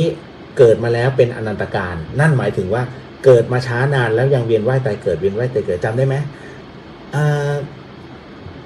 ถ้าสมมุตินะว่าเราตายลงเกิดชาติหน้าฉันใดขอให้เรามาเป็นคู่กันนะเกิดชาติหน้าฉันใดก็ขอให้มาเป็นพี่น้องกันนะเกิดชาติหน้าฉันใดขอให้เราอยู่ด้วยกันอีกนะเราเป็นเพื่อนกันอีกนะเราเป็นสามีภรรยากันอีกนะเราเป็นพ่อเป็นแม่กันนะเราเป็นลูกเป็นพ่อเป็นลูกของแม่อีกนะอะไรเงี้ยแต่ท้ายที่สุดแล้วไอ้ที่พูดกันเนี่ยมันเกิดจริงนะมันเวียนมาเกิดแล้วบางคนเรียกว่าไอ้ที่เป็นคู่แค้นจำได้ไหมที่หลวงพี่บอกอโหสิกรรมไม่กูไม่ยอมให้อภัยมึงได้ในเมื่อมึงไม่ให้อภัยกูก็ไม่อภัยมึงต่างคนต่างแค้นต่างคนไม่ให้อภัยซึ่งกันและกันเรียบร้อยเลยทำไมล่ะก็เพราะดวงจิตไปผูกพันไงแต่เป็นผูกพันด้วยดวงจิตที่อาฆาตพยาบาทแล้วมันก็ท้ายที่สุดแล้วบุญที่เราขอโอโหสิหรือไม่โอโหสิเนี่ยเราเกิดก่อนเพราะเราใช้เขาเรียกว่าเรารับกรรมไปก่อนแล้วเราถึงเกิดก่อนพอเกิดมาปุ๊บเป็นแม่ไอ้นี่เคยอธิษฐานว่าต้องจองเวรมาพอเกิดมาปุ๊บกลายเป็นลูกทุกวันนี้แม่ขอตังค์แม่ขอตังค์ต้องให้เกิดมาเป็นเจ้ากรรมนายเวรคือเกิดมาเพื่อให้เราเนี่ยได้ชดใช้นี่คือสิ่งที่มันเกิดขึ้นในโลกปัจจุบันแล้วมันเป็นแบบนี้มาตลอดเพราะคำพูดเพราะฉะนั้นการขออโหสิกรรมเนี่ยจะสังเกตไหม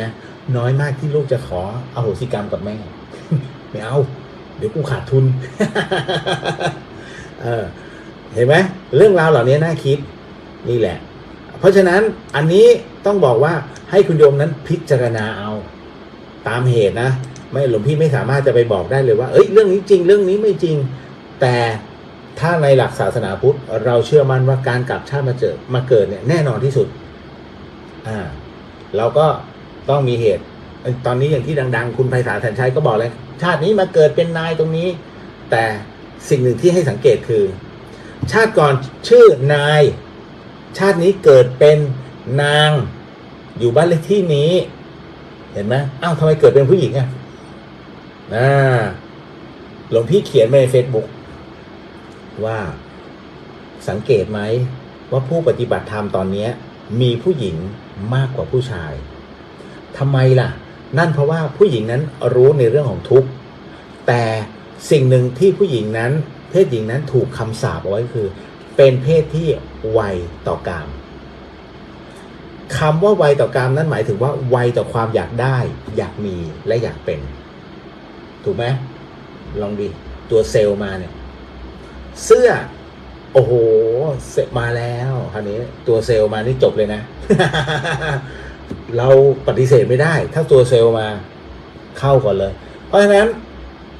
พอมันไวตรงนี้เธอเหล่านั้นจึงต้องฝึกให้รับรู้ในความอยากได้อยากมีอยากเป็นต้องจบให้ได้จึงต้องมีการปฏิบัติธรรมเพื่อกดความอยากออกไปเห็นไหมแต่ผู้ชายเนี่ยสังเกตว่าผู้ชายเป็นเพศที่มีบุญนะเพราะว่าส่วนใหญ่ไม่ค่อยไวต่อกามเรื่องของความซื้อนี่นู่นนั่นเนี่ยจะทำอะไรเขาไม่ได้สังเกตไหมไปเนี่ยถ้าสมมติไปเดินห้างตรงไปช็อปเลยอยากได้กางเกงในไว้เดินไปซื้อกางเกงในตุ๊บกลับไม่มีเดินอ้อมค้อมไม่มีเธอแวะตรงนั้นอ่ะไม่มีน้อยมากคือเขามีวัตถุประสงค์แล้วซื้อแล้วจบนี่คือผู้ชายแต่ผู้ชายเนี่ยใช้บุญเปลืองผู้หญิงในการที่เขามาฝึกในการปฏิบัติธรรมเนี่ยเพื่อที่ต้องการละตรงนี้แล้วในชาติต่อไปเนี่ยมันมีโอกาสที่จะมาเป็นบุรุษแต่ผู้ชายเนี่ยใช้บุญเปลืองเพราะว่าตัวเองนั้นเย่อหยิ่งถ้าเป็นชายยังไม่เชื่อหรอกนี่นู่นนั่นด้วยความหนักแน่น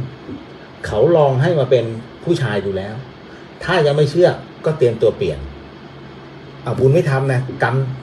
มันแต่ทำกรรมอย่างเดียว สร้างความเดือดร้อนให้ชาวบ้านงั้นก็มี2 อย่างถ้าไม่เปลี่ยนกลับไปเป็นหญิงก็ต้องนู่นเลย ไปเกิดเป็นอย่างอื่นนี่คือสิ่งที่มันต้องเขาเรียกธรรมชาติมันจะจัดสรรคุณโยมนี่คือมันเป็นบทสำเร็จในตัวเพราะฉะนั้นก็เลยต้องบอกเอาไว้ก่อนต่อมาในส่วนของโยมไตเติ้ลกราบนมัสการหลวงพี่ค่ะเจริญพรเอาละแล้วก็มาถึงคุณโยมวราณีบอกว่าเชื่อมจิตของน้องไนท์น่าจะหมายถึงการเอาจิตน้องไนท์นั้นเข้าไปสอนในสมาธิงั้นเดี๋ยวสักครู่หนึ่งนะมีผู้เคาะประตูสักครู่หนึ่ง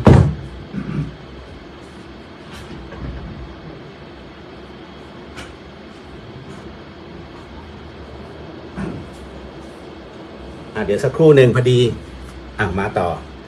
พอดีบัดดี้หลวงพี่เข้ามา คุณพอดีคุณโยมมาแล้วเอาต่อคุณโยมอรพันธ์กราบนมัสการหลวงพี่เจ้าข้าเจริญพรเอาละคุณโยมพิสุมาวัดไหนก็หลวงพี่ไปวัดในเตาเชิญได้เลยโยมพี่ตามสบาย ไปวัดในเตาหาก็กะว่าจะไปกราบพระอาจารย์นิดนึง มาถึงนิดนึงเนาะโยมพี่อุทิศน้อมกราบนมัสการพระอาจารย์เจ้าข้าเจริญพรมาถึงคุณโยมพี่จันจรัสตอนนี้เวลาของพระพุทธศาสนาผ่านมา 2,600 กว่าปีแสดงว่าที่เรายังไม่ได้เข้าพระนิพพานมาเกิดในชาตินี้เพราะยังไม่บรรลุธรรมใช่ไหมเจ้าคะก็นี่ไงเราจึงเวียนว่ายตายเกิดต่อไปก็คำตอบมาแล้วก็คุณโยมรู้อยู่แล้วไงว่านี่ไงมันเป็นการเวียนว่ายตายเกิดของแท้ของแต้ๆเนาะ ถูกต้องคือการที่เราจะไปถึงพระนิพพานได้หรือว่าอะไรก็ตามนี่นะคุณโยมเราต้องตัดทั้งหมดทั้งมวลเลยก็คือไม่อะไรล่ะคือละได้ทุกอย่างซึ่งถามว่าเราทำได้ไหมหลวงพี่ยังทำไม่ได้เลยจะมาบอกว่าโอ๊ยพระอาจารย์ต้องเก่งไม่ต้องรู้ตัวเรารู้ว่าเราในระดับไหนหลวงพี่เองเวลาสอนสมาธิหรือว่าจะบอกแก้สมาธิใครก็ตามเนี่ยหลวงพี่จะดูก่อนว่าเฮ้ยคนนี้เก่งแล้วไม่ต้องมาโยมนะเก่งกว่าหลวงพี่อีกจริงๆเพราะว่าทั้งหมดทั้งมวลเนี่ยนะมันรู้ได้ด้วยตัวเรามันเป็นปัจจตังเรารู้ทันทีเลยว่าโยมคนนี้เก่งละเพราะฉะนั้นคุณโยมต้องหาอาจารย์คนต่อไปไม่ใช่หลวงพี่ไม่ได้เก่งนะคุณโยมคือแม้ว่าก่อนจะบวชเราเป็นคนที่ปฏิบัติถูกไหมต่อให้หลวงพี่มีสมมติหลวงพี่เข้าฌานได้อารมณ์นี้ต่อให้หลวงพี่เก่งแค่ไหนก็ตามแต่เมื่อไหร่ก็บอกแล้วว่าคำว่าอมตะไม่มีจริงคำว่าเหนือฟ้ายังมีฟ้าต้องเข้าใจคนเรามันยังมีคนที่เก่งกว่าเราอีกเพราะฉะนั้นหลวงพี่จึงประมาณตัวเองถูกว่าเราไม่ได้เก่งที่สุดแต่เรามีคำตอบให้กับใครหลายคนที่เขา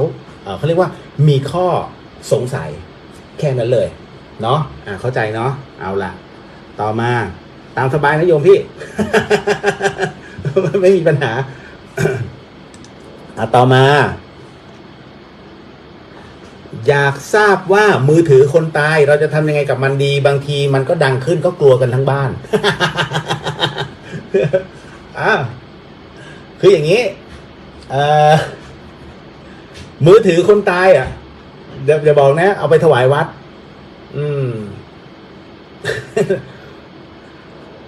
อะไรคุณโยมต้องจำแนกก่อนนะ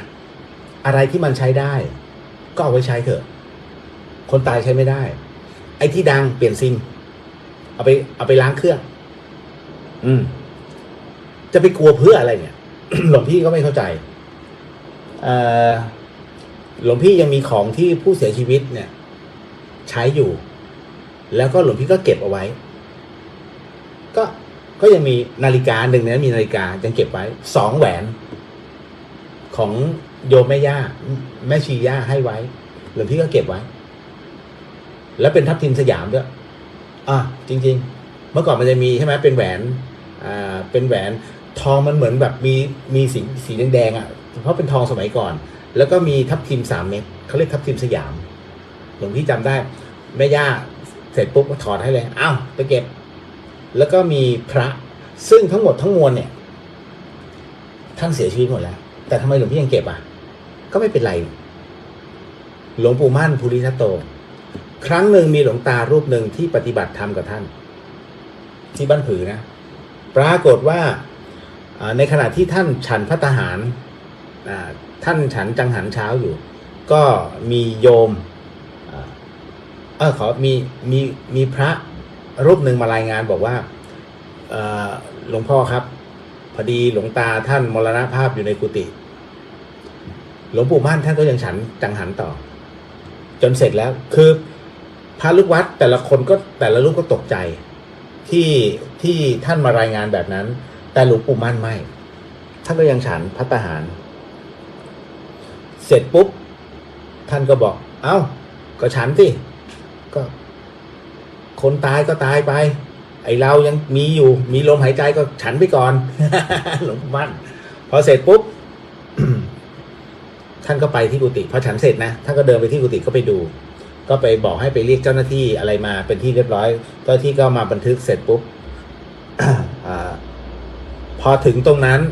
หลวงปู่มั่นก็ พลิกศพสิพลิกร่างท่านหน่อยใครที่อะไรล่ะจีวรขาดที่อะไรนะจีวรขาดใช่ไหมนี่สังฆาติเอาไปคือสังฆาติเนี่ยเป็นจีวรสำรองเอาไปใช้ท่านก็หลับประคตท่านขาดไม่ใช่เหรออันนี้ท่านก็เอาประคตออก แจกทุกอย่างเสร็จปุ๊บพอจะยกร่างก็จะเอาเสื่อห่อสมัยก่อนใช้เสื่อห่อหลวงปู่มั่นก็บอกบอเสื่อยังใช้ได้นุชเอาเสื่อนุชท่านก็ชี้ไปเสื่ออีกอันหนึ่งท่านก็บอกอันนี้จีวรที่เก่าอยู่แล้วของท่านเนี่ยเอาห่อด้วยจีวรไปแล้วก็ลงเสื่อไปเสร็จปุ๊บแล้วก็มีผ้ารับประเคนผ้าไหมท่านไม่มีไม่ใช่เหรอเอาไปเนี่ยคือทั้งหมดอะไรที่ยังใช้ได้ท่านให้ใช้มันไม่เกี่ยวว่าของคนตายแล้วไม่ใช่อันนั้นเขาเรียกเพอร์เจอร์เนาะเพราะฉะนั้นพอถึงตรงนี้เสร็จปุ๊บแม้กระทั่งตอนที่จะเผาศพสมัยก่อนเขาเรียกว่าคนที่เดินนำนะเขาจะมีหม้อดิน3 หม้อจำได้ไหมเวลาเผาศพเขาจะมีหม้อดินอยู่แล้วชาวบ้านเนี่ยเขาจะเอาหม้อไปตีหลวงปู่มั่นก็บอกว่าเดี๋ยวยังก็บอกเอาไปทำก็ถามว่าเอาไปทำอะไรคนที่นำคนที่เหมือนกับนางวิญญาณจะเอาไปตีทำไมยังใช้ได้ไปเอาไปเก็บ คือหลวงปู่มั่นท่านก็ประมาณนี้แล้วพอเผาศพเสร็จปุ๊บเนี่ยท่านก็บอกว่าต้องปกติเขาจะเอากระดูกใส่หม้อดินหลวงปู่มั่นก็บอกไม่ต้องกวาดเอากระดูกเพิ่นเนี่ยฝังตรงนั้นเลยฝังลงเชิงตะกอนนี่คือสิ่งที่ครูบาอาจารย์บอกดังนั้นที่หลวงพี่บอกว่าที่คุณโยมถามมาว่าโทรศัพท์มือถือคนตายเนี่ยจะทำยังไงถ้าคุณโยมไม่ใช้เอาไปบริจาควัดฝายหินก็ยินดีนะเพราะมีพระหลายรูปที่ใช้รุ่นเก่าๆอยู่ ใช้ได้คุณโยมเนาะไม่มีอะไรหรอกของใช้คือของใช้ของคนตายก็ไม่ได้ใช้แล้วมันจะบอกมันเป็นของอัปมงคลคุณโยมคิดไปเองอะไรที่เป็นคำว่าอัปมงคลหลวงพี่ถามนิดนึงถูกไหมเพราะฉะนั้นคำว่าอัปมงคลเนี่ยมันเกิดจากที่คุณโยมนั้นกำหนดมันขึ้นมาเองเพราะฉะนั้นความอัปมงคลเกิดจากตัวจิตของเราในอัปมงคล เก็ตเนาะใช้ได้เอาไปเถอะคุณโยมไปให้ร้านเขาจัดการนะทำได้โยมพี่นพวรรณกับนักการเจ้าค่ะเจริญพรเอาต่อมาในขณะที่โยมนั่งสมาธิอยู่ ปรากฏว่าร่างกายเบาหวิวไร้ความรู้สึกมีความสุขมากๆอันนี้คืออาการอะไรหรือคะโอ้ยดีมากคุณโยมในขณะที่คุณโยมนั่งสมาธิปรากฏว่าร่างกายเบาหวิวไร้ความรู้สึกและมีความสุขมากๆอันนี้เลยเขาเรียกว่าพลานาปิติมันคือหนึ่งในปิติห้านะแต่อันนี้ของคุณโยมเนี่ยเป็นอาการของพลานาปิติพลานาปิติมันคือเป็นปิติที่มันมีความรู้สึกแล้วซาบมันทุกสิ่งเนี่ยมันจะกลายเป็นมันเป็นเรื่องของความว่างแล้วมันอยู่ในสมาธิข้อนี้สำคัญมากโอ้ยขนลุกเอาจริงๆมันหายากมากคนที่จะนั่งได้ขนาดนี้คือคุณโยมต้องเข้าใจว่าไอ้ปิติเล็กๆที่เรานั่งสมาธิขนลุกสู้น้ำตาไหลไอ้นี่มันแค่ปิติเบื้องต้นไอ้นี่มันเขาเรียกว่าคุตกาปิติแต่ถ้าคณิกาเนี่ยมันเป็นไอ้ปิติไอ้ที่แบบเฮ้ยมันแป๊บเสียวสันหลังแป๊บอะไรอย่างเงี้ยเพราะฉะนั้นไอ้ตัวนี้มันอยู่ในปิติห้าแล้วถ้าคุณโยมนั่งต่อไปเนี่ยมันจะอยู่ในระดับของฌานและเข้าสู่ปฐมฌานในส่วนของวิตกวิจารเนี่ยที่หลวงพี่บอกไอ้ในส่วนของอกุศลคือความคิดที่เป็นอกุศลมันดับลงมันจะเกิดวิตกวิจารเกิดปิติเกิดสุขทันทีแต่ไอ้วิตกวิจารมันจะเกิดในทางเป็นกุศลนะเราคิดมันเป็นกุศลแล้วถ้าคุณโยมนั้นขึ้นสู่ขั้นที่สองก็คือทุติยฌานไอ้ตัวนี้วิตกวิจารจะดับลงและถ้าไปขั้นที่สามตติยฌานเนี่ยคือปิติสุขดับซึ่งมันทำยากแต่ถามว่าทำได้ไหมเยอะทำได้แต่ถ้าไปให้ดีเขาเรียกว่าถอดจิตออกไปได้เลยเห็นเลยนะว่าเราถอดแล้วไปนู่นไปไอ้ที่เขาครูบาอาจารย์ถอดไปเนี่ยมันอยู่ในฌานสี่มันเป็นอะไรจตุตถยานเนี่ยมันเป็นในเรื่องของลมหายใจดับมันเหมือนกับเฮ้ยจะดับแต่มันไม่ดับทุกอย่างมันเบาแล้วคราวนี้ถ้าคุณโยมไปถึงจุดสี่มันจะเข้าไปอีกระดับนะมันเข้าไปสู่ในรูปอสัญญาเขาเรียกอรูปสัญญามันจะเป็นชั้นพรหมแล้วทุกอย่างเนี่ยถ้ารูปสัญญาดับอากาสานัญจายตนะดับวิญญาณัญจายตนะดับคุณโยมคราวนี้ยันนิพพานแต่มันยากหลวงพี่ยังทำไม่ได้เลยหลวงพี่ยัง2 3 4เนี่ยวนๆกันอยู่อย่างเงี้ยแต่เอาแค่1ให้ได้2ให้ได้ก็พอแล้วเพราะนั้นวันขึ้นปีใหม่31 ถึง 1เนี่ยที่วัดฝายหินของเราที่จะจัดเป็นอสุภกรรมฐานเนี่ยเรื่องสมาธิไม่สอนทุกสำนักเขาก็สอนสมาธิหลวงพี่เล่นฌานเลยเอาปฐมฌานให้ได้ก่อนแล้วเดี๋ยวจะบอกขั้นตอนว่าตัดออกยังตัดหรือยังต้องเช็คเลยแล้วก็เข้าสู่วิตกวิจารต้องดับให้ได้คือไม่ได้ก็ไม่มันก็ไม่แปลกไงเพียงแต่ว่าเราลองกันหรือยังเพราะมันยังไม่ลองเพราะฉะนั้นในส่วนตรงนี้นี่เองเนี่ยถึงได้บอกเดี๋ยวลองกันเป็นการนั่งสมาธิกันเนี่ยดูซิว่าภายใน2 ชั่วโมงที่คุณโยมจะนั่งเนี่ยคุณโยมสามารถตัดทั้งหมดทั้งมวลได้ปะให้มันเหนือกว่าสมาธิต้องลองดูใครที่ยังไม่ได้สมัครเราไปดูเอาโทรไปหาตุ้ลุงโตน่ะ ไม่หลวงพี่จะได้เช็คคนหน่อยว่าทั้งหมดกี่คนเนาะจริงๆไม่ได้ต้องการเยอะเพราะถ้าต้องการถ้ามันเยอะมันเหนือการควบคุมแล้วมันพูดลำบากจริงๆนั้นหลวงพี่ต้องการแค่ประมาณสัก25 ท่านเพราะมันดูแลกันได้แต่ถ้าเหนือไปกว่านั้นแล้วมันเหนื่อยกรณีต้องขอครูบาอาจารย์อีกหลายๆรูปเนี่ยมาร่วมดูแล้วเนาะต่อมาสาธุนมัสการค่ะเจริญพรโยมพี่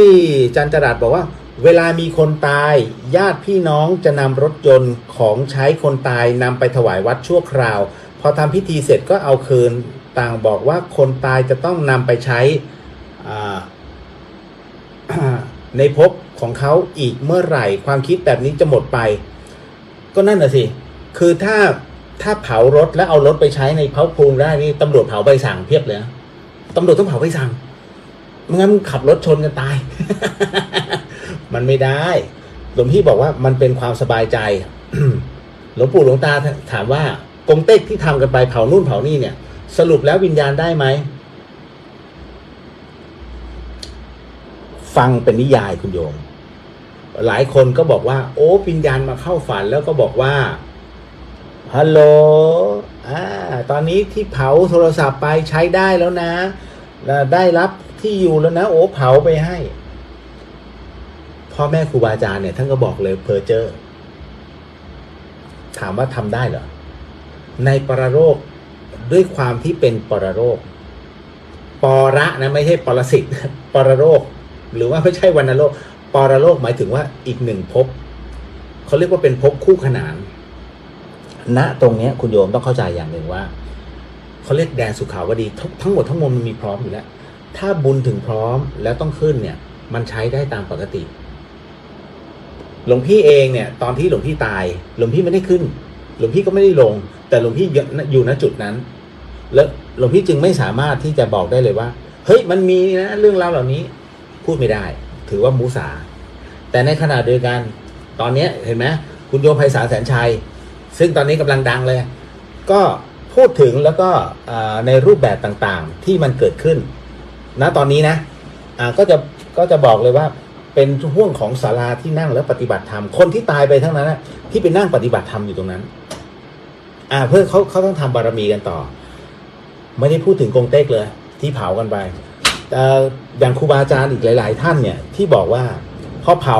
ทั้งหมดทั้งมวลไปเนี่ยมันเหมือนกับเผาทิ้งคุณโยมเผากระดาษทิ้งมันไม่ได้เกิดประโยชน์อะไรถ้าคนเหล่านั้นไม่เคยทำบุญเลยเคยเอาแต่สร้างกรรมสร้างความเดือดร้อนมันจะเอาของพวกนี้มาใช้ได้อย่างไรเพราะนั้นสิ่งที่ติดตัวไปก็คือบุญและกรรมแค่นั้นเลยถ้าสมมติว่ามันเอาไปได้จริงเนี่ยไอ้เงินที่เขายัดปากไปถูกไหมต้องเอาไปได้ที่ตอนเผาแต่มันเอาไปไม่ได้ท้ายที่สุดร่างกายเผาไฟไปเนี่ยเงินก็ยังตกอยู่ที่เชิงตะกอนเราก็ยังเก็บกันอยู่ถูกไหมนี่แหละนี่คือกุศโลบายว่าทำไมเวลาคนตายแล้วเขาต้องเอาเงินเข้าไปในปากเอาไว้สอนคนเป็นนั่นเองเก็ตเนาะต่อมาหลวงพี่ครับถ้าพวกพ้องช่วยปกป้องความผิดให้กับคนผิดทำให้ทุกคนสงสัยพูดกันไปต่างๆนานาเขาจะรู้ตัวไหมครับรู้คนที่โกหกคนเนี่ยเขารู้นะปกป้องซึ่งกันและกันเขาก็รู้นะแต่พวกนี้อนาคตไม่มีผิดสัจจะสัจจะเป็นเรื่องสำคัญคุณโยม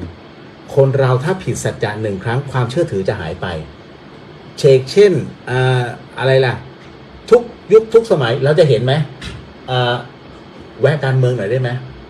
คุณโยมเห็นนักการเมืองคนไหนบ้างมันก็อาจจะมีเอาว่า 98% โกหกถูกไหมอีก 2% ก็จะเป็นเรื่องจริงกลุ่มไหนที่มักจะพูดความจริงเสมอต้องเป็นกลุ่มฝ่ายค้านเพราะอะไรเขาต้องหาความจริงเพื่อโจมตีถูกไหมส่วน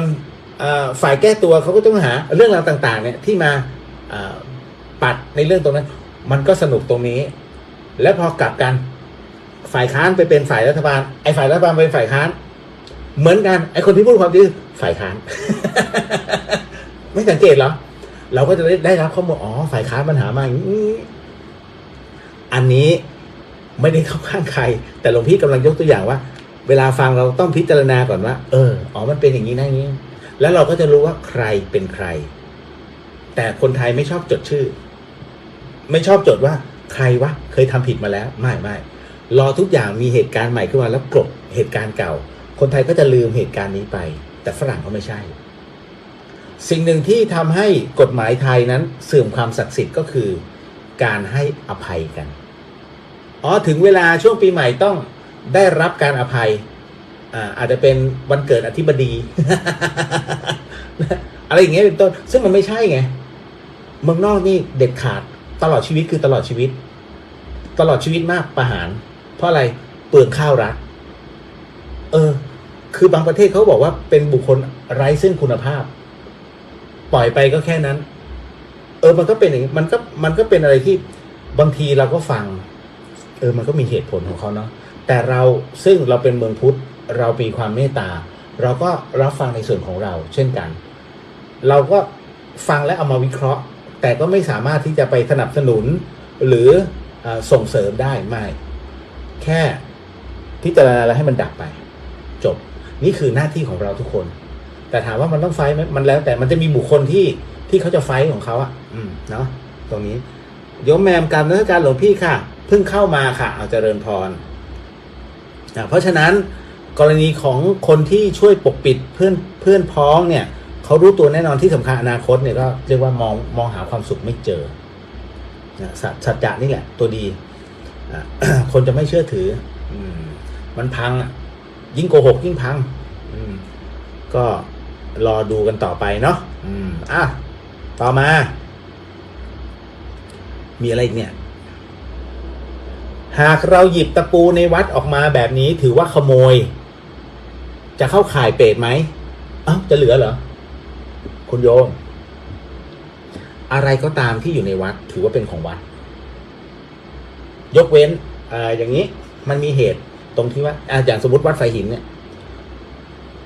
หลวงพ่อโตหรือว่าหลวงพ่อสารพงษ์เนี่ยที่คอยรับสมัครคุณโยมเวลาปฏิบัติธรรมหลวงพ่อโตเนี่ยท่านเรียกว่าปลูกต้นไม้ปลูกต้นมะเขือปลูกต้นกระเจี๊ยบปลูกต้นผักกาดอะไรอย่างเงี้ยเป็นต้นเพื่อเวลาโยมเนี่ยเขาขัดสนเขามาขอของวัดเนี่ยอย่างเงี้ยแล้วมาขอตุลงโตโอเคได้ที่หลวงพี่กำลังยกตัวอย่างคือทำไว้เพื่อการไว้ให้โยมที่เดือดร้อนเนี่ยมาเอาไปแล้วมาเจอคนที่ปลูกซึ่งเป็นเจ้าของตุลงโตคือเจ้าของตุลุงจะขอเก็บกะเพราหน่อยนะวันนี้จะผัดกะเพราเอาเลยโยมอันนี้เจ้าของอนุญาตไม่เป็นไรเพราะท่านปลูกไม่แปลกแต่ถ้าเมื่อไหร่ก็ตามที่ตุลุงท่านไม่อยู่แล้วเราไปเก็บผักเคยเก็บทุกวันแต่วันนี้ไม่ได้ขอเรียบร้อยเลยยกเว้นว่าท่านเอ่ยปากถ้าต้องการก็มาอนุญาตเนาะได้ทุกวันถ้าอย่างนี้ไม่เป็นอะไรแต่ถ้าท่านไม่อนุญาตแล้วแอบเก็บแม้กระทั่ง1 ใบอันนี้นิดนึงหลวงพี่อ่านเจอของที่หลวงปู่สิมขออภัยถ้าพูดชื่อครูบาอาจารย์ผิดนะขอโอสิครับหลวงพี่ไม่แน่ใจว่าหลวงปู่สิมหรือว่าหลวงปู่รูปไหนที่เขียนเอาไว้บอกว่าแม้แต่ใบไม้ใบเดียวหลวงปู่อ่อนสาธุแม้แต่ใบไม้ใบเดียวถ้าเราเก็บแล้วไม่ขอเจ้าอาวาสซึ่งเป็นเจ้าวัดเขาถือว่าเป็นเปรตถือว่าเป็นอาทินะก็คือเป็นการขโมยใบไม้ใบเดียวนะคุณโยมดังนั้นเขาถึงได้มีมาบอกว่าเวลาเข้าวัดเสร็จปุ๊บเนี่ยออกมาถ้าบางคนเข่งๆหน่อยเขาจะเอารองเท้าแตะตบเพื่อให้ทรายหรือว่าดินเนี่ย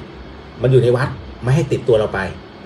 แต่ถ้าไม่แน่ใจปุ๊บจำได้ไหมเทศกาลขนทรายเข้าวัดเป็นการทำบุญเขาเรียกชดเชยชดใช้พอถึงตรงนั้นเสร็จปุ๊บมันจะหมดไหมเขาจะมีข้ออันหนึ่งเขาเรียกว่าผาติกรรมชำระหนี้สงฆ์เห็นใช่ไหมผาติกรรมชำระหนี้สงฆ์แหมวัดนี้อยู่ใกล้บ้านฉันก็ไม่เคยเข้า100 วันพันปีวันนี้มาเข้าทำไมฉันต้องชำระหนี้สงฆ์คุณโยมการชำระหนี้สงฆ์นั้นหมายถึงว่าคุณโยมเนี่ยอาจจะเคยไปตรงนั้นตรงนี้ก็ตามแต่การชำระหนี้สงฆ์การอธิษฐานตรงเนี้ยมันเหมือนกับว่าขออโหสิกับทุกที่ที่เราไปเพราะนั้นวัดเนี่ยคือพุทธอาณาเขตพุทธอาณาจักรธรรมอาณาเขตธรรมอาณาจักรเป็นของใครไม่ใช่เป็นของพระนะแต่เป็นของธรรมชาติเป็นขององค์พระสัมมาสัมพุทธเจ้าเป็นของคำสอนเป็นทั้งหมดทั้งมวลเพราะนั้นการถวายหรือว่าการชำระหนี้สงฆ์จึงถึงหมดทั้งหมดทั้งมวลเพราะนั้นเหมือนกันจำได้ไหมหลวงพี่ให้กล่าวอโหสิกรรมหลวงพี่ให้กล่าวคำอโหสิกรรมเนี่ยอย่างเช่นมันจะมีช่วงหนึ่งที่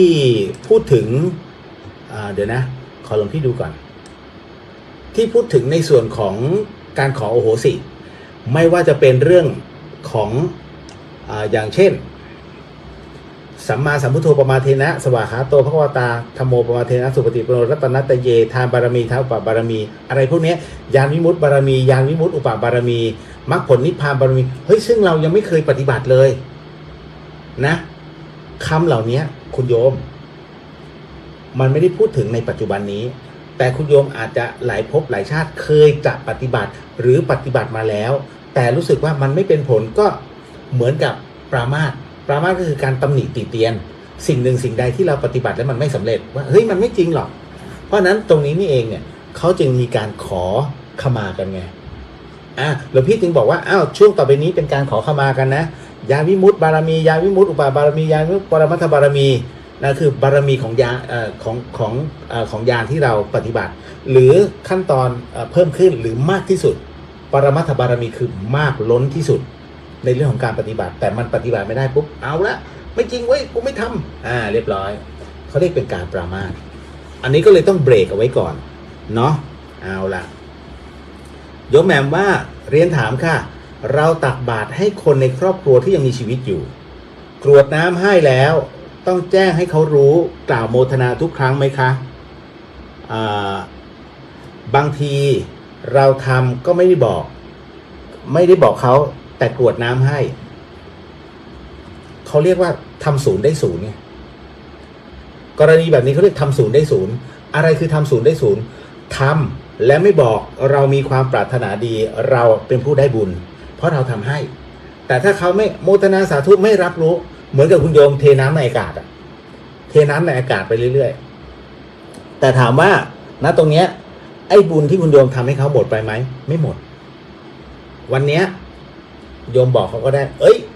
เมื่อ2 วันที่แล้วเนี่ยตอนไปใส่บาตรฉันใส่บาตรให้เธอด้วยนะโมทนาเลยถ้าเขาโมทนาสาธุบุญนั้นกลับมาบุญไม่ใช่ก๋วยเตี๋ยวผัดไทย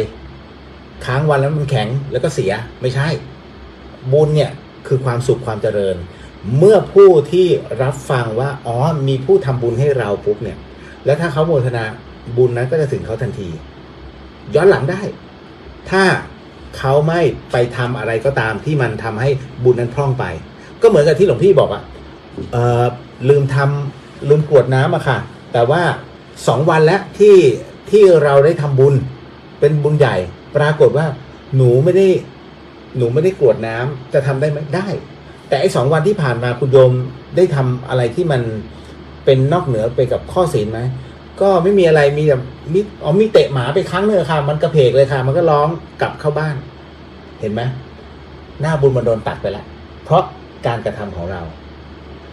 กรรมไม่ได้หายไปแต่มันเกิดจากสิ่งที่เรากระทำขึ้นมาแต่กรรมนั้นมันจะถูกบรรเทาลงจากกรรมหนักนั้นบรรเทาให้ลดลงท่านจึงได้เปรียบเสมือนกับน้ำโคลนที่อยู่ในแก้วถูกไหมกรรมที่เราเคยทำมันเหมือนน้ำโคลนที่อยู่ในแก้วแต่พอเรากระทำความดีเสร็จปุ๊บไหลแต่ถามว่ามันใสก็จริงแต่คุณโยมกล้าดื่มไหมน้ำแก้วนั้นไม่กล้าก็กลัวมันไม่สะอาดถูกต้องแล้วครับคุณโยมกลัวเพราะมันมิได้หมดไปเพียงแต่มันเจือจางลงแค่นั้นเลยเจริญพรเก็ตเนาะต่อมาอันนี้ไปแล้วเนาะในขณะที่นั่งสมาธิอันนี้หลวงพี่บอกเลยว่าคุณโยมที่คำถามนี้ในเรื่องของการนั่งสมาธิแล้วเบาหวิวแล้วรู้สึกหลวงพี่โมทนาสาธุเนาะทำต่อไปนะคุณโยมทำต่อไปแล้วหลวงพี่บอกเลยว่าสิ่งที่คุณโยมทำเนี่ยแล้วถ้ายังมีอาการรู้สึกสบายแล้วก็ไม่มีวิตกวิจารณ์หลวงพี่ว่าคุณโยมเนี่ยสามารถไปได้ไกลจนถึงฌาน 4ด้วยซ้ำพอถึงหน้าตรงนี้เสร็จปุ๊บเนี่ยถ้ามันพ้นในเรื่องของปิติ เนาะในเรื่องของปิติสุขที่มันดับลงเนี่ยในส่วนฌาน 3ไม่ต้องถามหลวงพี่พอถึงตรงเนี้ยก็บอกกันตามตรงว่าทั้งในการปฏิบัติเนี่ยหลวงพี่ถ้าบอกว่าถึงท่านจตุตถยานเนี่ยมันแค่ทรงอารมณ์ไม่เก่งขนาดนั้นโอ้โหถ้าเก่งขนาดหลวงพี่บวชนานแล้ว ไม่มาติดในเรื่องของจะต้องทำนู่นทำนี่หรอกเนาะเพ ราะฉะนั้นเอาแค่1 กับ 2หลวงพี่เอาแค่1 กับ 2จบได้ปุ๊บเนี่ยพอมันมาเข้า3ตรงปิติกับสุขเนี่ยถามว่ามันดับได้มันดับยากโอ้ก็จะเข้าขั้นนี้นะสุดๆแต่หลวงพี่ถึงบอกว่าถ้าถึงปิติสุขดับเมื่อไหร่ให้หาอาจารย์ท่านอื่นลองถามพระอาจารย์คเชนดูก็ได้อันเนี้ยท่านจะช่วยได้แต่หลวงพี่ทำได้แค่ทฤษฎีปฏิบัติไม่ได้เนาะเราต้องรู้ตัวเราไม่ใช่อยู่จะเก่งไปหมดหลวงพี่ไม่ใช่ซูเปอร์แมนต่อมาท่านครับเราจะทำยังไงให้ลงใจเมื่อเด็กรุ่นใหม่เข้ามาเป็นหัวหน้าเราแล้วมาสอนงานเราทั้งที่เขายังไม่เคยเจอประสบการณ์อย่างที่พวกผมเจออันนี้หลวงพี่เจอบ่อยมากที่โยมขึ้นมาที่วัดฝายหินแล้วก็มาปรึกษาหลวงพี่เรื่องนี้คือจริงๆหน้าเขาก็ทุกข์แหละแต่พอมาเจอหลวงพี่ก็หลายๆท่านก็ท่านขาหน้าท่านฮามากฮะหน้าท่านเหมือนป๋อง แต่ท่านน่ะดีกว่าเยอะ มันดีกว่ายังไงหลวงพี่จะดีใจหรือเสียใจหน้าเหมือนป๋องกระพลทองพลับ ก็เข้าใจแบบหลวงพี่กับป๋องเป็นเพื่อนกันนั่นแหละแต่คราวเนี้ยก็แหมไม่ต้องไปเปรียบอย่างนั้นก็ได้ นะก็ล่าสุดหลวงพี่ทักไปว่างก็ลงมาก็บวชแล้วเหรอแค่นั้นหลวงพี่บวชแล้วจบ ไม่สนทนาต่อ กรณีที่บอกว่าท่านครับเราจะทำยังไงให้ลงใจเมื่อเด็กรุ่นใหม่นั้นเข้ามาเป็นหัวหน้าเราแล้วมาสอนงานเราทั้งที่เขายังไม่เคยเจอประสบการณ์อย่างที่พวกผมเจอหลวงพี่ต้องบอกว่าให้คุณโยมนั้นวางใจในจิตอันเป็นอกุศลลงก่อนจิตอันเป็นอกุศลก็คือการอคติว่าเขาเป็นเด็กรุ่นใหม่อันนี้เหมือนกับนั่งสมาธิที่หลวงพี่บอกว่าอะไรก็ตามที่เป็นสิ่งที่ทำให้คุณโยมลำบากใจก่อนนั่งสมาธิคุณโยมทิ้งไปก่อนและอะไรที่ต้องเป็นแผนที่คุณโยมต้องคิดไปข้างหน้าคุณโยมก็ทิ้งไปก่อนให้อยู่กับปัจจุบันเพราะฉะนั้นในกรณีตรงนี้นี่เองเนี่ยการที่เด็กรุ่นใหม่เขาเข้ามาเนี่ยมันต้องมีดีไม่งั้นบริษัทไม่รับถูกไหมและมันไม่ดีมันก็คงจะไม่ดีจริง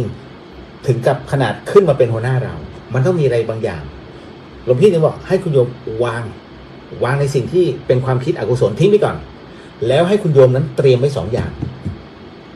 อันนี้บอกไว้ก่อนเนาะให้เตรียมไว้2 อย่างก็คือ1ให้คุณโยมเปิดใจให้กว้างก่อนเปิดใจตัวเองให้กว้างกับสิ่งที่เรานั้นต้องเผชิญนั่นคือการถ่ายทอดความรู้ของเขามาสู่เราไม่แน่หรอกว่าไอ้บางเรื่องนะที่เขามาบอกเราหรือว่ามาสอนเราว่าเฮ้ยพี่ทำงี้นะนี่นะเฮ้ยทำงั้นแบบนี้นะไอ้สิ่งนะเราอาจจะนำมาปรับใช้กับตัวเราก็ได้คือเปิดไปก่อนถูกไหมอย่างที่2ไอ้กรณีแบบเนี้ยหลวงพี่ก็บอกว่าสิ่งที่เขาสอนเนี่ยหากมันใช้ไม่ได้นะคุณโยม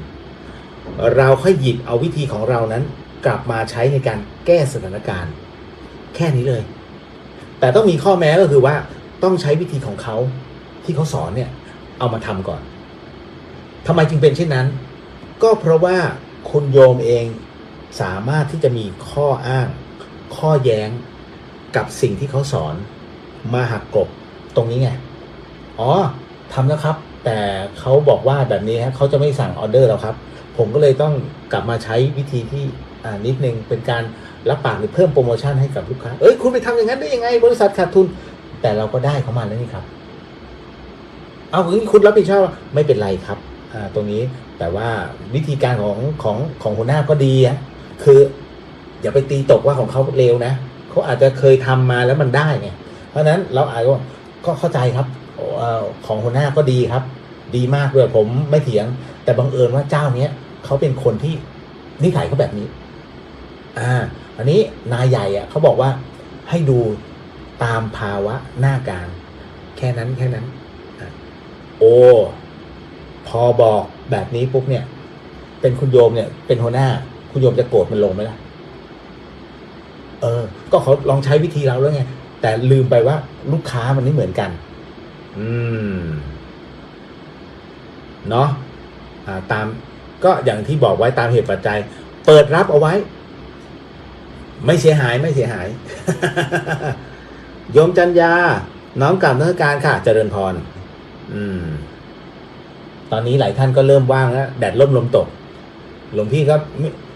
มีเวลาต่ออีกไม่กี่คำถามเพราะเดี๋ยวนี้ชายหาดตอนนี้กำลังซันเซ็ตโอ้โหแต่พระไปเดินไม่ได้ เดี๋ยวโดนโลกาวชะเฮ้ยเป็นพระมาเดินเนี่ยมาเล่นทะเล สวยเลยไม่กลัวผีแต่คล้องพระเต็มคอบอกเป็นคนไม่กลัวสิ่งใดพอเห็นหนอนขึ้นพอเห็นหนอนขึ้นหมูก็กรี๊ดเป็นตุ๊ดแตกแถว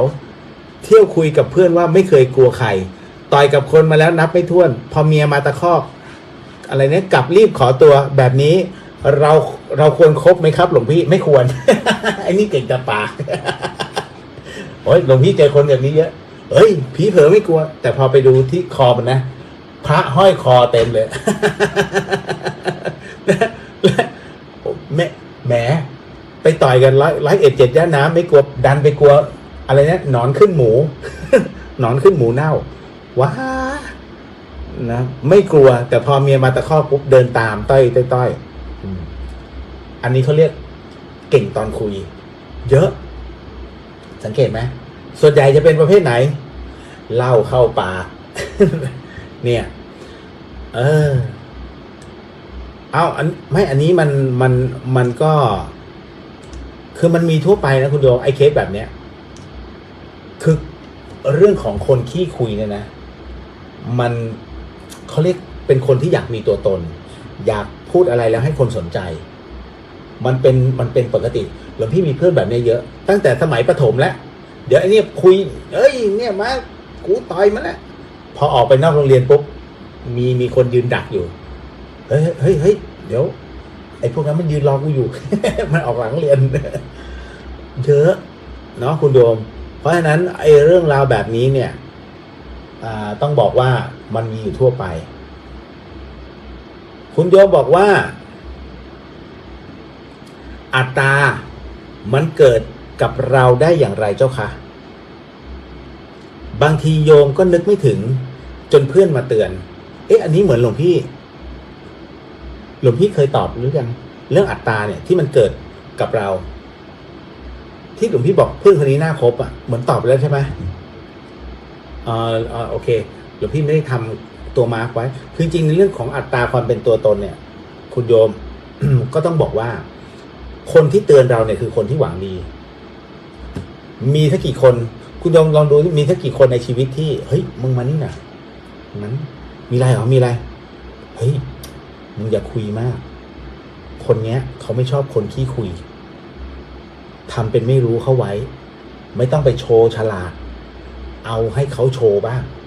เพราะไม่งั้นเนี่ยถ้าเขาเหม็นหน้าขึ้นมาเดี๋ยวจะซวยเดี๋ยวมึงจะโดนเขาหมั่นไส้งานก็จะไม่ได้นี่นู่นนั่นจริงของมันก็ลดลงถามว่าคุณเคยเจอคนแบบนี้ไหมคุณโยมถ้าคุณโยมเจอคนแบบเนี้ยให้คุณโยมคบไปเลยเพื่อนคนนี้เป็นคนที่จริงใจมากเพราะเขาเป็นคนที่หวังดีกับเราน้อยคนที่เตือนไม่ได้นะสังเกตไหมโอ้ยมาเตือนอะไรดูตัวเองซะก่อนเถอะเนี่ยชีวิตเนี่ยมันถึงได้เป็นแบบนี้ไงเนี่ยไม่ต้องมาเตือนรู้ตัวเองเนี่ยไอ้แบบนี้เขาเรียกหลงตนคบได้เผลอๆแต่อย่าไปคบมากเดี๋ยวจะผ่านซวยเพราะฉะนั้นคนที่มีอัตราสูงเนี่ยต้องบอกเลยว่า ณตรงเนี้ยนอกจากคบยากแล้วพาเขาเรียกพาซวยเดี๋ยวสักครู่หนึ่งเนาะก็ต้องบอกก่อนเดี๋ยวในเรื่องของอัตตาหรือว่าตัวคือไอ้เรื่องนี้มันมีอยู่ในคัมภีร์อุปนิสัยคือเขาอธิบายเอาไว้เนี่ยเดี๋ยวสักครู่เนาะมีคนมาเคาะประตูอีกแล้ว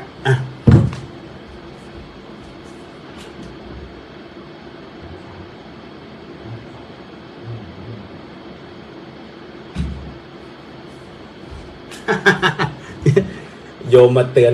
หลวงพี่ลงไปงานไม่ไป นะคุณโยมจะเนาะโอเคไปแล้วในเรื่องของตัวอัตตาในเรื่องของตรงเนี้ย มันมีอยู่ในคัมภีร์อุปนิสัซึ่งอธิบายในเรื่องของอัตตาเป็นตัวตนเล็กๆรูปร่างเหมือนคน อาศัยอยู่ในหัวใจของเราในเวลาปกติ และก็หนีออกจากร่างกายของเราเวลาหลับ แล้วมันก็จับกลับเข้ามาอีกทีคือตอนที่เรานั้นตื่น เพราะมันกลับเข้ามาอีกรอบหนึ่งความเป็นตัวตนมันหายไปตอนที่เราหลับไงตัวอัตตาหายไปนี่แหละอย่างที่หลวงพี่บอกว่าเวลาเราสมทานศีล 5ก็เหมือนกันเราสมทานศีลตอนที่เราหลับเราจะรักษาศีลให้หมดเลยแต่ถ้าเมื่อไหร่ก็ตามที่ตื่นขึ้นมามันเจอโลกธรรมนะโทรศัพท์มาตอนตื่นเลยมึงจะโทรมาทำไมว่าตอนนี้กูจะนอนเรียบร้อย นะมันก็จะมีแบบนี้รูปแบบมันต่างกันไงคุณโยมนั่นแหละเพราะฉะนั้นอัตตามันเกิดกับเราได้ก็คือเราเป็นคนที่มีความมั่นใจสูงเราเป็นผู้ที่ประสบความสำเร็จโดยที่ไม่เคยผิดพลาดเลยเพราะฉะนั้นการที่เราไม่เคยผิดพลาดเลยจึงเป็นข้อที่ทำให้ตัวเราประมาทแล้วเวลาคนนู้นคนนี้มาสอบถามเราหรือว่ามาขอข้อคิดเราจะเอาวิธีการของเราเนี่ยไปสอนเขานี่คือตัวอัตตาพอเกิดอัตตาขึ้นความประมาทเกิดขึ้นอยากให้ทุกคนเป็นเหมือนเราอย่างเงี้ยเห็นไหมกลายเป็นคุณโยมคือพระเจ้าไม่ใช่คนอื่นเลยเพราะนั้นสังเกตไหมว่าเป็นประเภทที่เขาเรียกอะไรนะอะไรนะพวกครูที่สอนไลฟ์โค้ดพวกนี้อัตราสูงต้องแบบนี้นะคะต้องแบบนี้ต้องใช้วิธีการแบบนี้ครับเพราะเขาประสบผลสำเร็จมาก่อนเป็นการแนะวิธีการแต่ไม่เคยดับในเรื่องของความคิดตนในบางเรื่องลงมันจึงเป็นแบบเขาเรียกมันถึงต้องให้พิจารณาด้วยตัวเองไงเนาะเพราะฉะนั้นนี่แหละอัตตามันเกิดขึ้นควรจะคบไว้เพื่อนคนนี้การที่ลูกเราสมองอันนี้เขาตอบไปแล้วใช่ไหมการที่ลูกเราสมองตายแล้วหมอบอกว่าเรารักษาต่อถามเราจะรักษาต่อหรือพอแค่นี้แบบนี้ถือว่าเราฆ่าลูกไหมคะเหมือนตอบไปแล้วใช่ไหมการที่ลูกเราสมองตายแล้วหมอถามเราว่าการรักษาต่อหรือพอแค่นี้ถือว่าเราฆ่าลูกไหมคะ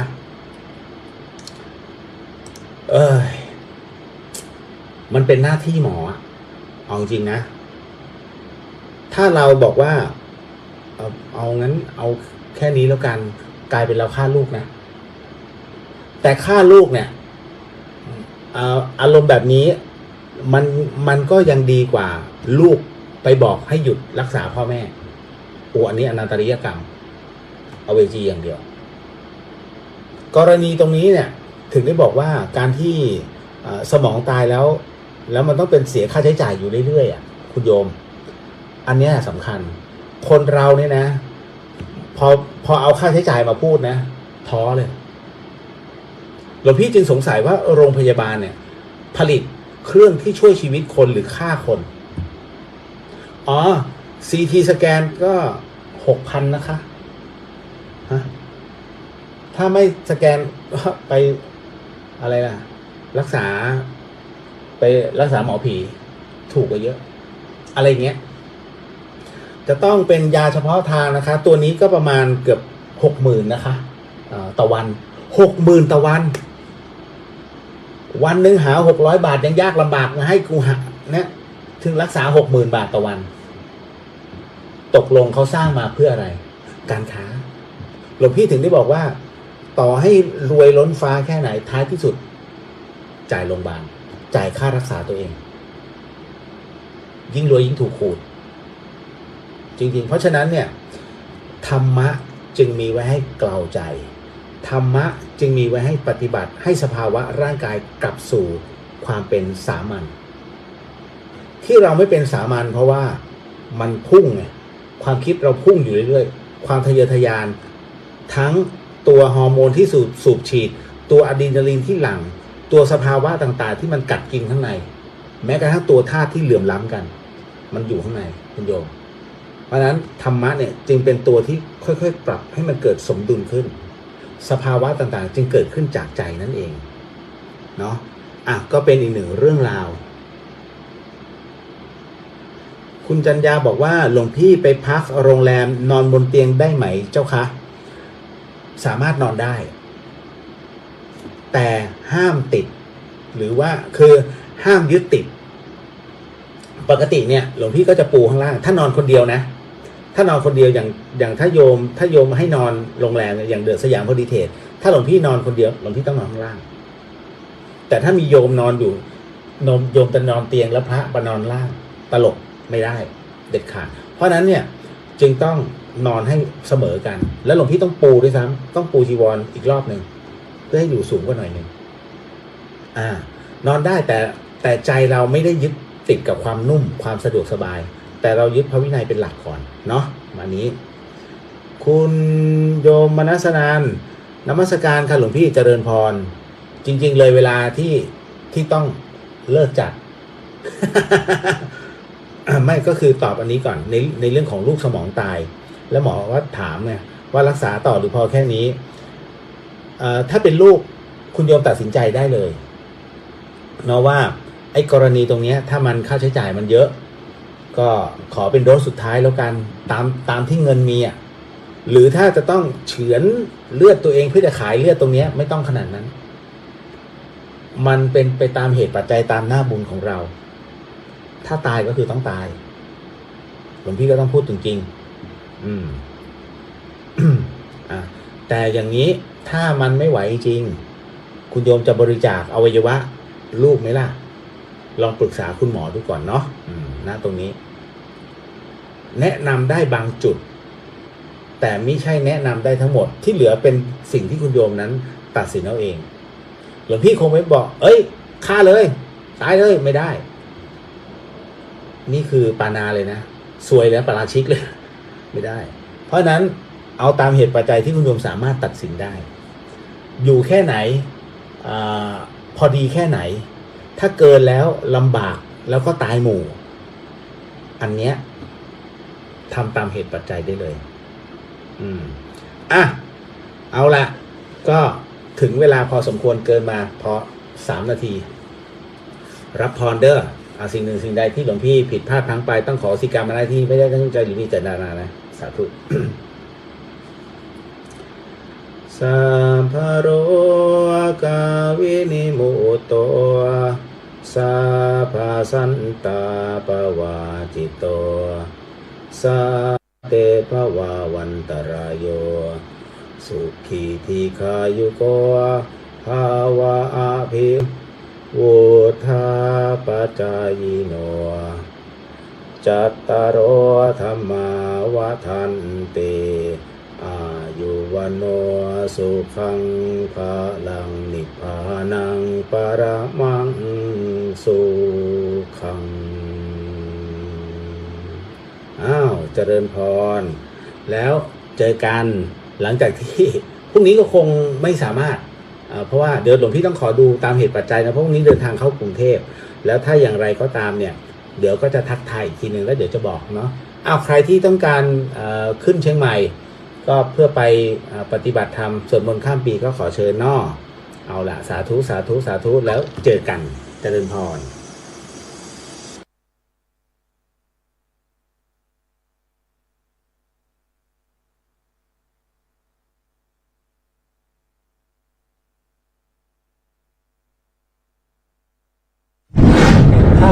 ยืดอายุ 1. บริหารลำไส้ใหญ่แก้ท้องผูก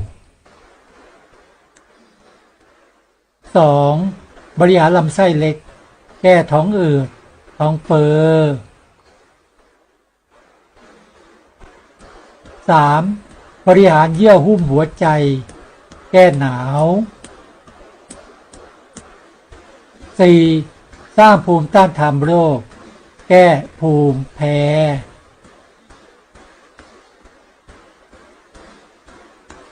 5. บริหารปอดซ้ายขวาแก้เหือดหอบเป็นหวัดง่าย 6. บริหารกล้ามเนื้อหัวใจอ่อนแรงแก้เหนื่อยง่ายบำรุงหัวใจ 7. บริหารไตขวาซ้ายแก้ปวดเอวปวดหัวเข่าปัสสาวะบ่อยไตทำงานผิดปกติ ความไม่มีโรคเป็นลาภอันประเสริฐ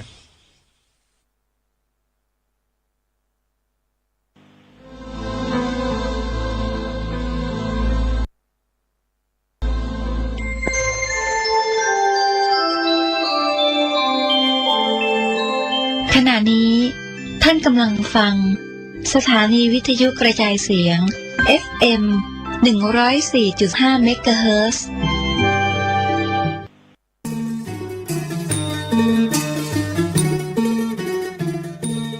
ชาวตำบลสุเทพอำเภอเมืองเชียงใหม่จังหวัดเชียงใหม่ขอเชิญร่วมสืบสานประเพณีสามเพ็ง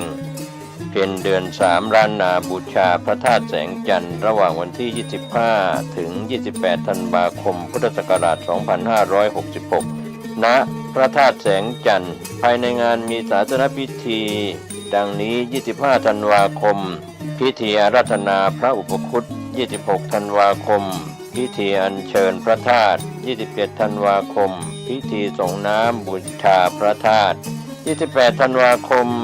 พิธีส่งพระธาตุภายในงานมีกิจกรรมฟังธรรมเวียนเทียนตักบาตรเพ็งพุทธบูชาพระอุปคุตแสงจันทร์ขบวนแห่ฟ้อนโคมบูชาพระบรมสารีริกธาตุเรื่องเล่าดินแดนศักดิ์สิทธิ์กับความรุ่งเรืองด้านพระพุทธศาสนาของชาวรั้วจุดผางประทีปประดับโคมบูชาถวายกรวยดอกไม้ณพระธาตุแสงจันทร์กิจกรรมเมืองใจกลิ่นอายวัฒนธรรมล้านนาลานปล่อยแสงเสนอวิถีชีวิตการแสดงเครื่องแต่งกายชาวมงและลีซูณบ้านข้างวัดแอวกาศแสงจันทร์สนุกช็อปสินค้าท้องถิ่นทำมือณกาดลานดินกินของรำตีนดอยสุเทพณรามูคาเฟ่สัมผัสเส้นทางเทรนประวัติศาสตร์ท้องถิ่นเชื่อมโยงงานประเพณีและกิจกรรมอื่นๆอีกมากมายพระธาตุแสงจันทร์หรือพระธาตุเถระจันทร์พระธาตุแสงจันทร์ณวัดเถระจันทร์สร้างขึ้นบริเวณเชิงดอยสุเทพซึ่งเป็นพื้นที่อันศักดิ์สิทธิ์ของเมืองเชียงใหม่และมีความสำคัญยิ่งในทางพระพุทธศาสนาโดยเฉพาะในสมัยพระยากือนาพระมหากษัตริย์ล้านนาลำดับที่6แห่งราชวงศ์มังรายระหว่างปีพุทธศักราช1898ถึง1928ทรงศรัทธาในพระพุทธศาสนาอย่างแรงกล้าโปรดให้อาราธนาพระสุมาณเถระจากกรุงสุโขทัยมาประดิษฐานพุทธศาสนาแบบรังกาวงในล้านนาและอัญเชิญพระบรมสารีริกธาตุไปประดิษฐานบนดอยสุเทพพระธาตุแสงจันทร์ณวัดเถระจันทร์อยู่ด้านหลังของวัดอุโมงค์สวนพุทธธรรมสามารถเข้าไปศึกษาและสักการะโดยสะดวกทางด้านศูนย์ศึกษาธรรมชาติและสัตว์ป่าเชิงดอยสุเทพเป็นโบราณสถานศิลปะล้านนาที่มีอายุเก่าแก่กว่า600 ปีมีการค้นพบพระบรมสารีริกธาตุถึง 3,994 องค์เชื่อกันว่าเป็นสถานที่มีความศักดิ์สิทธิ์และควรแก่การสักการะบูชาเป็นอย่างมากดังนั้นชาวตำบลสุเทพขอเชิญชวนร่วมสารประเพณีสามเพ็งเพ็ญเดือน3ล้านนาบูชาพระธาตุแสงจันทร์ระหว่างวันที่25ถึง28ธันวาคมพุทธศักราช2566ณพระธาตุแสงจันทร์ตำบลสุเทพอำเภอเมืองเชียงใหม่จังหวัดเชียงใหม่ร่วมสร้างบุญบารมีบูชาพระธาตุแสงจันทร์ได้บุญได้กุศลโดยทั่วหน้ากัน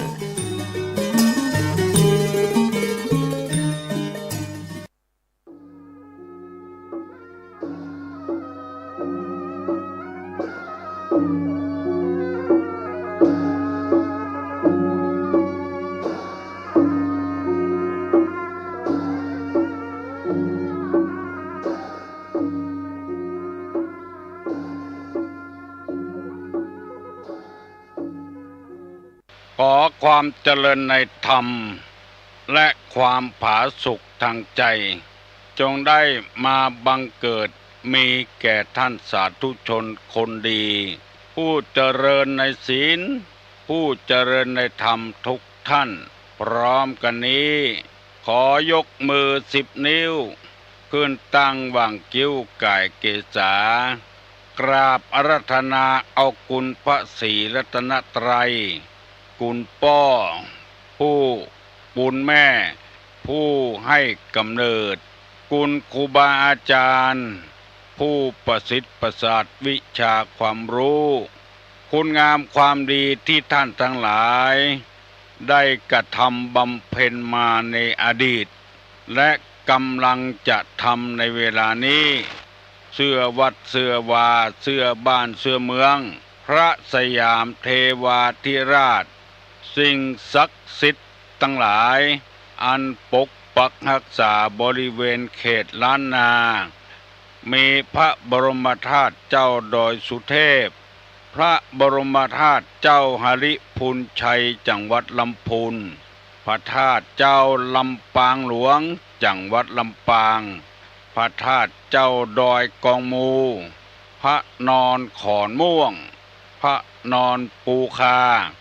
พระนอนหนองเพิ่งกับพระนอนกุฏิและครูบาเจ้าศรีวิจัยนักบุญแห่งล้านนาไทยเป็นต้นพระนอนปะเกตทีขออาราธนาและเชิญชวนมาปกปักรักษาท่าน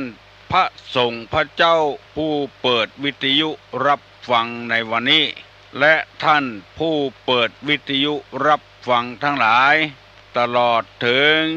พระสงฆ์พระเจ้าครูบาอาจารย์ที่เปิดเสียงตามสายคนค้าขายคนรับจ้างกินเงินเดือนคนออกรถคนเกษตรกรรมคนทุกคนที่เปิดวิทยุฟังเวลานี้ขอให้สิ่งศักดิ์สิทธิ์เหล่านี้มาปกปักรักษาให้มีความสุขกายให้มีความสุขใจเหมือนกันทุกท่านทุกคนตลอดกาลนานก่อนที่จักได้ดำเนินรายการต่อไปนี้ขอเชิญชวนมวลสหธรรมทั้งหลายได้ไหว้พระเพื่อให้เกิดความเป็นสิริมงคลกับตัวกับครอบครัวสิ่งแวดล้อมเดินต่างขับรถขับราต่อไปปนมมือขึ้นว่าพร้อมกันอะระหังสัมมาสัมพุทโธภควาพุทธังภควันตังอภิวาเทมิกราบสวากขาโตภควตาธัมโมธัมมังนัมมัสสามิกราบสุปฏิปันโนภควโต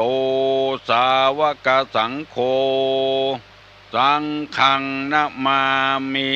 กราบหันธัมมยังพุทธัสสะภควโตบุพภาคณะมะกะลังกะโลมาเสนะโมตัสสะ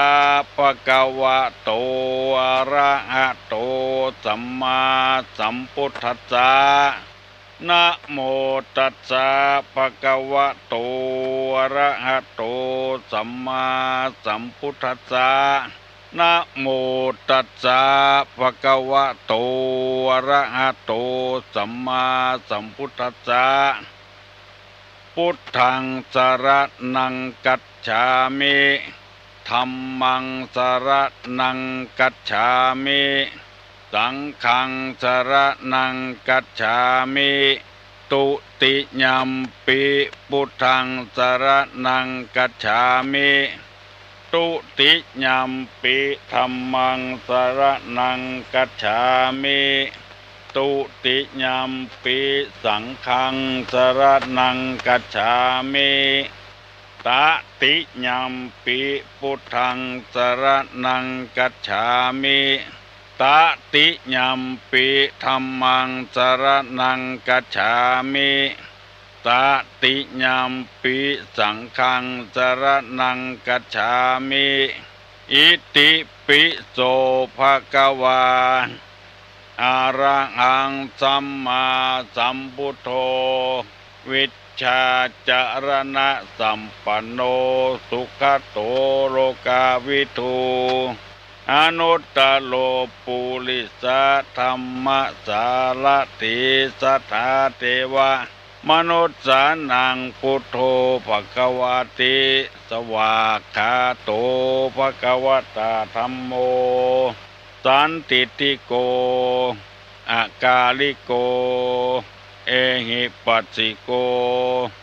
โอปัญญิโกปัจจตังเวทิตโพวิญโยหิติสุปฏิปันโนภะคะวะโตสาวกสังโฆอุจุปฏิปันโนภะคะวะโตสาวกสังโฆญาญาปฏิปันโนภะคะวะโตสาวกสังโฆสามิจิปฏิปันโนภะคะวะโต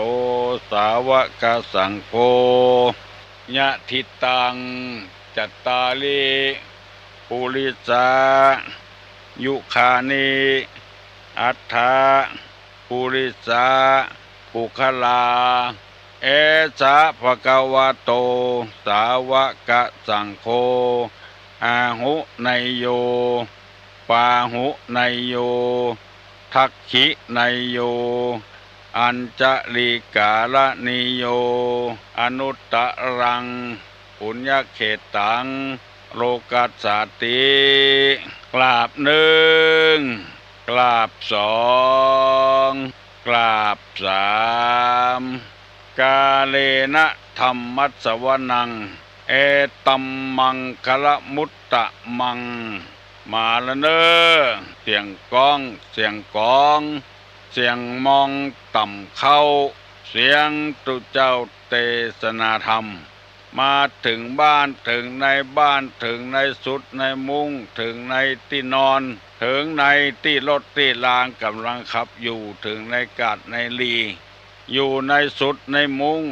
อยู่ในห้องครัวอยู่ในห้องน้ำมากุฏิที่พ่อแม่พี่น้องทั้งหลายเปิดวิทยุรับฟังวันนี้มาเพื่อให้ท่านทั้งหลายได้ฟังน้ำธรรมคำสอนเพราะว่าเราฟังกันเจออีมันฟังกันแบบง่ายๆมีหลายคนโทรมาว่าฟังตุลุงตึงวันเนอฟังม่วนเท่าบักใครเฮือม่วนอย่างเดียวนะใครเฮือมันเข้าใจตัวแล้วนำปฏิบัติตัวเมื่อเราปฏิบัติได้เจออีก็ชื่อว่าเกิดคนดีขึ้นมาหนึ่งคนในโลกนี้บอกว่าเจ้าเมื่อใดเวลาใดนำมาเสนองายของคว่ำที่มันควบอยู่เมินมาแล้วงายขึ้นมาได้หูได้หานว่าอันอย่างพ่องมีในถ้วยอันอย่างพ่องมีในดินหรือบางอย่างอันก็ตุเจ้าพนายที่ออกรายการบอกว่าเมื่อคืนบอกว่าเมื่อวันพยายามค้นคว้าหาของที่ป้อออกแม่ออกจะปฏิบัติได้บ่ฮือมันได้นักตังใดค่อนตังใดอย่างใดอย่างหนึ่งนำมาเสนอเพื่อให้สังคมมันมีความสุข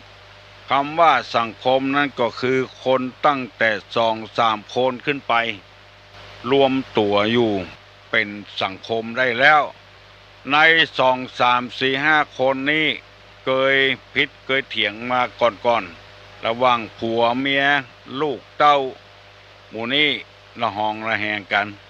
มันดีขึ้นมาบ่มีการละหองละแหงกันก็ชื่อว่าปรับปรุงสังคมให้มันดีขึ้นอย่างน้อยวันหนึ่ง3-4-5 คนก็พอใจแล้วยินดีกว่าที่มันบ่สังคมกับกันบ่สามัคคีกับกันทุกอย่างมันเกิดมาในโลกนี้มันมีทั้งสาระประโยชน์มีทั้งให้โทษเมื่อเราเป็นชาวพุทธแล้วควรจะดีเอาของที่เป็นประโยชน์ของที่มันให้โทษนั้นอย่าไปสร้างมันรกมันขึ้นมาปล่อยมันจมอยู่ในขี้ดินขี้ทรายพุ่นบ่ต้องดึงขึ้นมาดึงแต่สิ่งที่เป็นประโยชน์เข้าใจกันอู้กันถูกกันล่งกัน ใจมากปากดีกินตัวกันถูกร่วมกันคนเฒ่าคนแก่ก็ย่างจมย่างแซมเฮานึกถึงวันเวลาที่เฮาจมฮือแซมฮือลูกฮือหลานเป็นเวลามาเป็นสิบปีแล้วประโยชน์ที่มันเกิดขึ้นบ่เกิดขึ้นหยังสักอย่างมีแก่กล้าจะทำลายจิตใจละเอกละอ่อนลูกหลานเหลนอันอยู่กับบ้านกับจองหัวค่ำมาไปเปื้อนคบฝูงกินเหล้ากินยามาแล้วพิษหัวกันลงมือที่ไหนบ่ได้มาลงมือกับลูกกับลงมือกับเมียไปแก้แค้นกันที่หั่นอันนี้ก็เป็นทางแห่งทางหนึ่งเปิ้นฮ้องว่าทางอายายอบายมุขหนทางที่เข้าไปสู่หาความเจริญบ่ได้ดังนี้เป็นต้นจึงได้นำมาฝากกับพี่น้องทั้งหลายอย่าไปฮื้อเงี้ยอย่างฮื้อมันเหมือนใจกูย่างมันบ่มีก็แล้วไปมีก็ฟังเหียแต่เอี้ยเป็นนักเลงการฟังที่จัดดีอย่าไปคายันขยอฮื้อมันมีอย่างบางรายไข้ฮื้อตุลุงเตศเตโจญาโมกาหอยให้กาอย่างหมูเนี้ยเปิ้นเตศไว้แล้วเปิ้นสอนไว้แล้วก็ฮื้อไปฟังคนอื่นพ่องอย่าไปฟังคนเดียวมันจะฮื้อเหมือนใจมันตึงบ่เหมือนอดเอาฟังไปเรื่อยๆเรื่องมันจะปรากฏขึ้นมาทีหลังเมื่อเฮายังมีความรู้สึกอยู่มีความรู้คิงอยู่ก็พยายามฟังไปเรื่อยๆถ้าสติปัญญาบดีแล้ว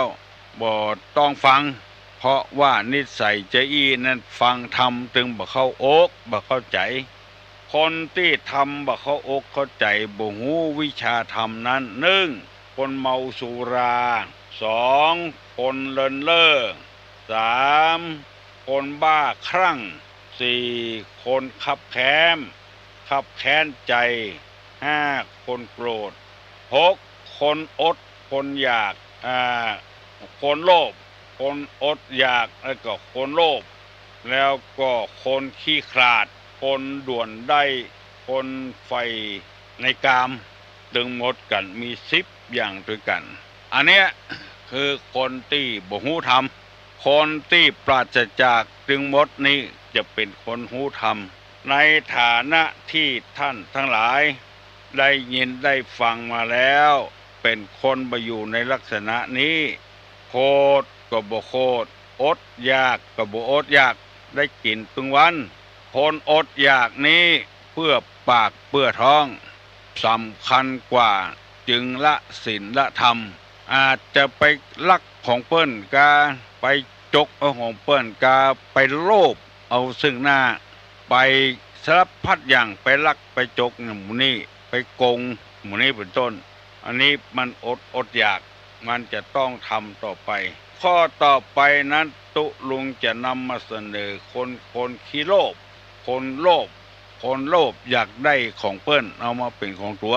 คนเหล่านี้นี่ฟังธรรมะบ่ได้บ่ฮู้จักธรรมเพราะว่าหันว่าวัตถุเนี่ยสำคัญกว่าวันนี้คนหลายบ่ไปฟังเทศน์ละไปตังน้ำไปเสาะปูเสาะป่าในตังน้ำบางทีก็ไปตังแพะตังป่าไปเอาจิ้นเปิ้นมาใส่จิ้นตัวบางทีก็แบ่งสันปันส่วนบ่เท่ากันบ่กลัวตกมโนหกบ่กลัว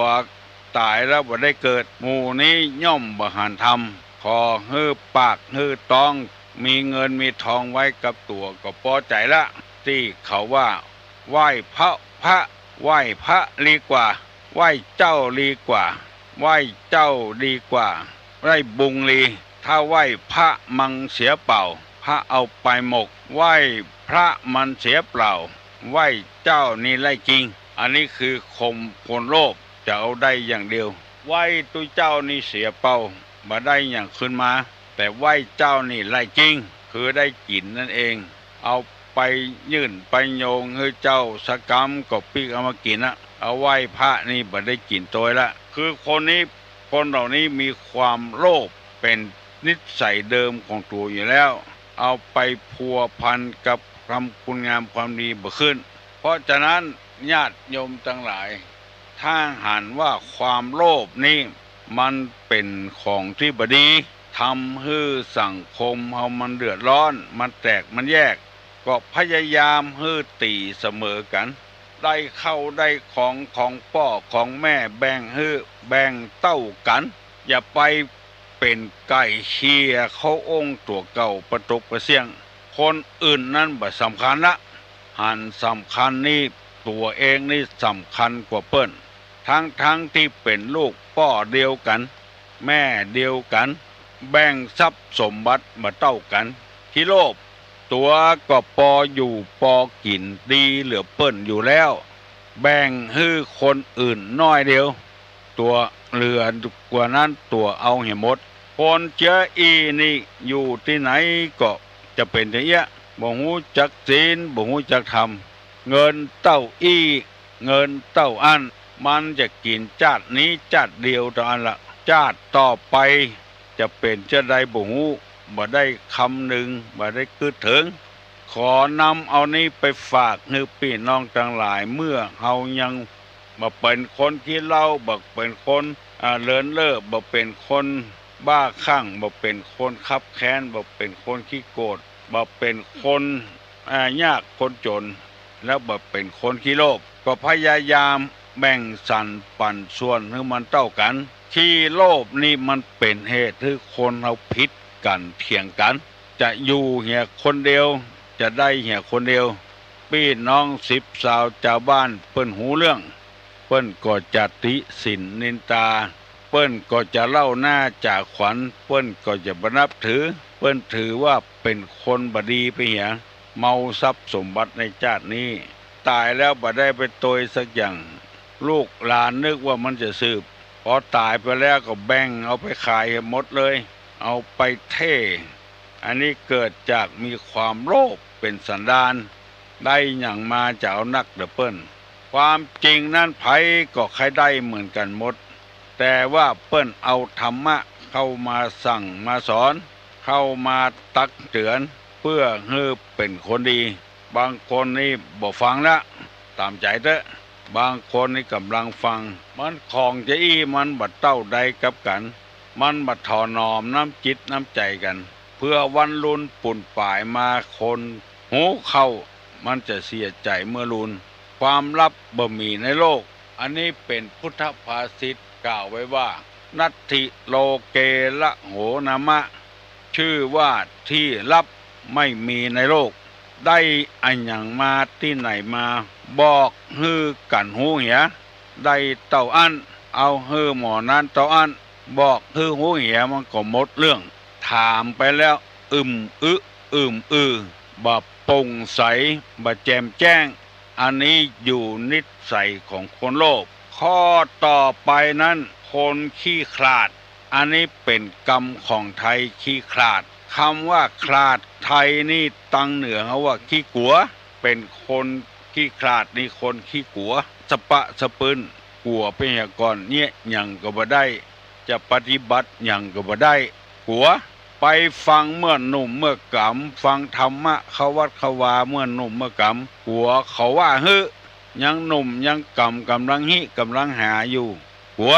ไปเมื่อเท่าบุญก่อนเสียหัวเข้าบดีมามีเขาเอาลูกเอาหลานมาฮือเลี้ยงเหีย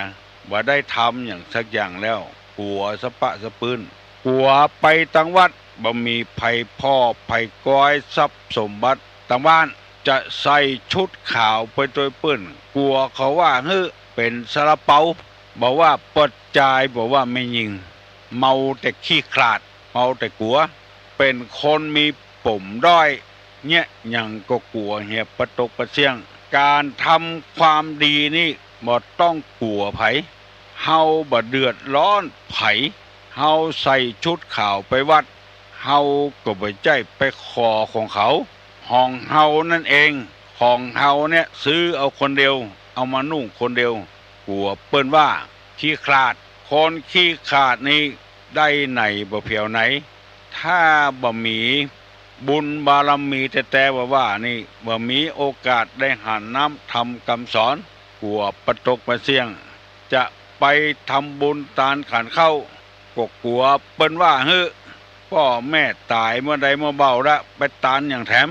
เปิ้นจะไปเกิดจุเปิ้นมือไปอันนี้ห้องว่าคนขี้ขาดตาขาวผัวก็จ้างเมียก็จ้างถ้าอยู่ด้วยกันเนี่ยย่อมมหันธรรมมามีโอกาสได้ฟังธรรมฟังเทศน์ไปนั่งฟังกลัวตุเจ้าเทศน์เมินกลัวเขารักเกิบกลัวเขามาคุยบ้านคุยจองบ่มีไผเฝ้าบ้านเฝ้าจองกลัวบ่มีไผเลี้ยงลูกเลี้ยงหลานน้อยอยู่ตกหั่นตกนี่กลัวไปเหี่ยสปะสปืนอย่างแม่อุ้ยลาไปนอนวัดเปิ้นก็ไปบอกว่าอุ้ยลาเฮ้ยไปนอนวัดนอนวาเหียได้แล้วละอ่อน2 คนลูกสาวกับลูกเก้าก็ใหญ่ขึ้นมาแล้วป่งให้เขาไว้เหียกลัวประตกประเสียงกลัวเปิ้นจะมาทำลายละอ่อนกลัวเปิ้นมาคุยละอ่อนปะสปืนหลายเตื้อเข้าทนฟังเปิ้นมาได้ก็เลยซื้อชุดขาวมาไปนอนวัดโดยเปิ้นแล้วบอกให้ลูกสาวว่าอีละมานี่ก่อนแม่จะสอนสูปีนี้แม่ก็อายุนักขึ้นมาละ60 ปลายเกือบ70ละจะไปนอนวัดโดยเปิ้นการงานไอ้อย่างในบ้านในจองสู่กึดเอาคนเดียวแม่บ่ข้องบ่เกี่ยวในวันศีลนั้นวันเดียวบ่ได้วันกับคืนเรียกว่าเอกติวสังอิมันจะละติงอิมันจะทิวสังวัน1กับคืน1ปีนั้นอุยลาก็ไปแตะไปนอนวัดโดยเปิ้นได้สัก2-3 ศีลปรากฏว่าเปิ้นถามซื้อหมูใครขายก็ใครขายถ้าขายไปก็กลัวอีแม่มาด่าหัวกลัวมันปุดตื่น2 คนพี่น้องเนี่ยจะได้ก็เลยใจอีน้องตัวล่าไปบอกกับแม่ตุเจ้ากำลังเทศน์ธรรมอยู่ในวิหารแม่อุ้ยล่านั่งหิมประตูอีน้องอีล่าก็แฮมเข้าใส่แม่อุ้ยล่าได้ยินก็จำเสียงลูกตัวเก่าก็เร็วมาพ่ออีล่าแล้วก็ควักมืออุ้ยล่าออกไปอู้ตังนอกวิหารอีล่ามึงมาเนี่ยอย่างอีน้องแม่เปิ้นมาถามซื้อหมูนะเองเขาบ่กล้าตัดสินใจว่าจะขายเท่าใดเวลาก็บอกเวลาเฮ้ยวันนี้วันศีลวันธรรมแม่จะมาเอาบุญเหตุกรรมเนี่ยจะได้นี่เอาสู่เขาว่าเถอะขายเท่าใดก็ขายเถอะแม่กำลังจะอาบน้ำฟังธรรมจะนอนวัดนอนวาเป็นม่านมากวนใจรู้นี่ว่างืออีน้องไปเถอะไปแล้วอีล่าก็อีน้อยอีน้องก็ออกวัดไปไม่อุ้ยล่ามากึดใจว่าซื้อหมูตะอันซื้อแกบเลี้ยงตะอันถ้าเขาถูกขายถูกกว่านั้นมันก็ปุดตื่นเสียเวลาเนี่ยจะได้ก็เลยล่นโดยก้นอีล่าอีน้องมานี่ก่อนเนาะเข้ามาหานี่ก่อนเนาะเข้ามาหาอันนั้นนะถ้าบ่ได้6จะไปปล่อยกลัวปุดตื่นถ้าบ่ได้600จะไปขายก็ว่า60 บาทบ่ฮู้หมูตะก้อนมันถูกอันเนี้ยก็เป็นมนทินมาเต้าบะเดียวคือความขาดกลัวมันปุดตื่นหมูนี้เป็นต้นเนี่ยยังก็กลัวคนขี้ขลาดนี้จะบ่ใครฮู้ธรรมะธรรมโมอย่างเปิ้นฟังไอ้หยังก็บ่ใครฟังโดยเปิ้นเพราะมันเมาขัวและแถมข้อ1เกือบข้อสุดท้ายแล้วแต่ยังบ่ใจเตื้อลักษณะของคนที่บ่ฮู้จักทำคือคนด่วนได้ฟังฮีบอันนี้ก็รวดเร็วเกินไปให้มันเหมือนใจบ่โน้นยังบ่แก่เตื้อตัดเอามาอุกมันกินบ่ลำนะมันบ่หวานแท้ให้เอามันหนูนมาอุกนี่ห่อใบเลี้ยงมันเหี่ยก่อนที่ควันบ่นูนแก่นั้นนะมันจึงมีใบเลี้ยงมันอยู่หันใบถ้ามันใบเลี้ยงนั้นเหลืองแล้วอันนั้นตัดมาอุกเถอะเอาไม้ขดจดหัวมันเหี่ยเมื่อกี่วันก็ได้กินละต่อยดังบุบ อันนี้ใบเลี้ยงมันยังบ่เหลืองเตื้อบ่เหี่ยวเตื้อฟังตัดมาอุกเตื้อมันยังบ่แก่เต็มที่เตื้อคนด่วนได้นี่คือฟังเหีบนี่ว่าล่ำหันธรรมะธรรมโมหยังสักอย่างใจบ่เย็นกะวนกะวายด่วนได้คนด่วนคนใจฮ้อนใจเฮามันจึงห้อยอยู่ที่เก่านั่นแล้วเปิ้นว่าเฮือทำใจเย็นๆไว้ก่อนสอนตัวเก่าปลุกระดมตัวเก่าวันพูกตะวันตึงจะออกอยู่มันตึงบ่พลาดไปไหนเพราะแต่เจ้านี่มันก็ออกวันพูกมันถึงออกอยู่วันเวลาบ่ใจของเฮาคนเดียวมันเป็นของคนถึงโลกซื้อรถใครได้ลำไปด่วนได้ลำไปรถตีได้รถตีบดีเพราะเฮาด่วนนำไปถ้าเอาไปคืนเฮ้เปิ้นมันบ่ใจว่าคืนต่อต่ำซื้อมาแสนคืนไปเพื่อเอาเงิน100,000บ่ได้พ่อกามันตึงเอากำไรอยู่หั่นแล้วคนการถกาลานี่ถ้าบ่จี้ปี้ใจน้องก็แต่ว่านี่ยังบ่เอาที่สุดก็10,000พุ่นละกันหนึ่งเขาขายรถต่ำในบ้านในจองในหิมหนต่างนั่นมันไม่จะได้ขายถึงวันโน่บางเดือนก็ไม่ได้ขายสักกันก็มีบางทีก็ฟุกขึ้นมาวัน2 กัน3 กันก็มีเนี่ยการด้วนได้นี่มันบ่ค่อยดีเท่าใดปนมมือนกยิ้มมือไหว้เน้อตุลุงจะปั่นปอนแล้วเน้ออายุวัฏโกธนะวัฏโกสิริวัฏโกยัสสะวัฏโกพละวัฏโกวันนะวัฏโกสุขวัฏโกโหตุสัพพตาตุขโลกาพญาเวลาโสกาจันตุจุปตวาอเนกานตริยาปิวินาสันตุจเตจัสสาอุทาปัจจายโนจัตตาโลธรรมาวัฏันติอายุวันโนสุขังพลัง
เนื่องในเทศกาลสีสันแสงสว่างแห่งความสุขประเวณียี่เป่งลอยกระทงเจียงใหม่ในปีนี้วัดพระสิงห์วรมหาวิหาร ขอจวนเจริญพรมายังศรัทธานาบุญทุกท่านร่วมบำเพ็ญมหาพลานิสงฆ์ถวายโคมไฟโคมประดับในงานประเวณียี่เป็งจำนวน 84,000 ดวงตามจำนวนสังขยานับได้แห่งพระสัทธรรมขององค์สมเด็จพระบรมศาสดาสัมมาสัมพุทธเจ้าที่ได้ตรัสสอนสั่งยังเวนยชนและเพื่อน้อมถวายบูชาพระพุทธปฏิมาองค์เอกอ้างพระพุทธสิหิงพระสิงห์หลวงเจ้ากับทั้งจักได้น้อมถวายบูชาพระมหาเจติยะ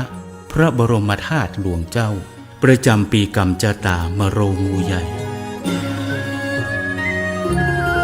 โคมไฟโคมพัดและโคมลอยนั้นเจ้าล้านนาใจเพื่อฮื้อแสงสว่างใจนำทางในยามค่ำคืนหรือเอาตั้งเอาแขวนไว้ในศาสนสถานที่เคารพนับถือในความศักดิ์สิทธิ์แห่งพระพุทธศาสนาเพื่อถวายเป็นพุทธบูชาธรรมบูชาสังฆบูชา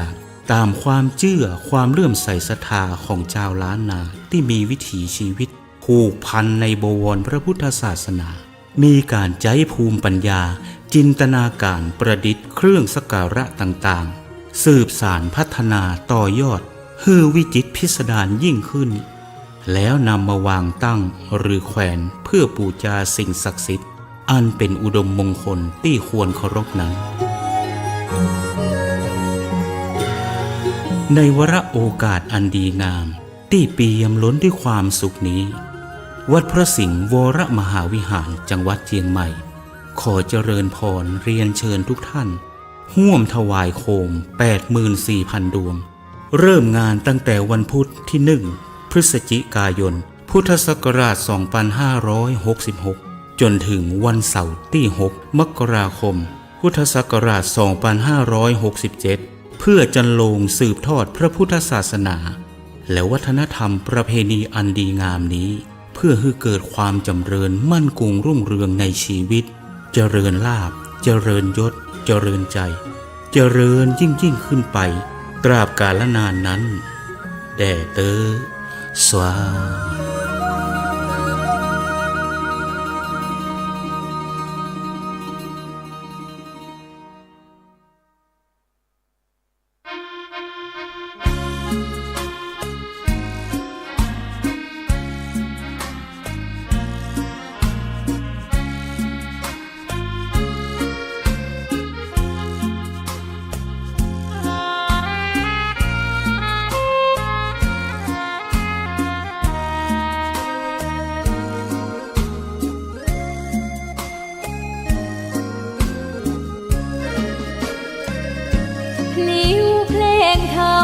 ถูกถ้อยคำเข้าถึงจิตใจฟังรายการวิทยุเสียงใสส่งถึงใจไปสู่ปลายนาสารธรรมน้อมนำมองพระศาสดาบอกผู้คนทั่วลาหันมาเข้าวัดฟังธรรมคลื่นเสียงนี้เป็นคลื่นธรรมะจากใจส่งถึงบ้านไกลบ้านไกลฟังได้สุขใจล้ำยามดึกดื่นค่ำคืนมีงานต้องทำเป็นคลื่นสารธรรมเน้นย้ำธรรมะเพื่อนใจเสียงคลื่นธรรมบอกหลักธรรมให้คลายความเหงาฟังเสียงธรรมะเบาเบาบอกเล่าถึงคนบ้านไกลสื่อธรรมะบอกลดละระหว่างด้วยใจสื่อไปถึงสวงในเข้าใจหลักธรรมหลักดีพลิ้วเพลงธรรมผูกสัมพันธ์จิตใจร่าเริงฟังสาระธรรมะบันเทิงรื่นเริงในชีวิตยามวันว่างเดินทางไปเยี่ยมสถานีนัดพบกันน้องพี่วันนี้วันดี วันเสาร์สวดมนต์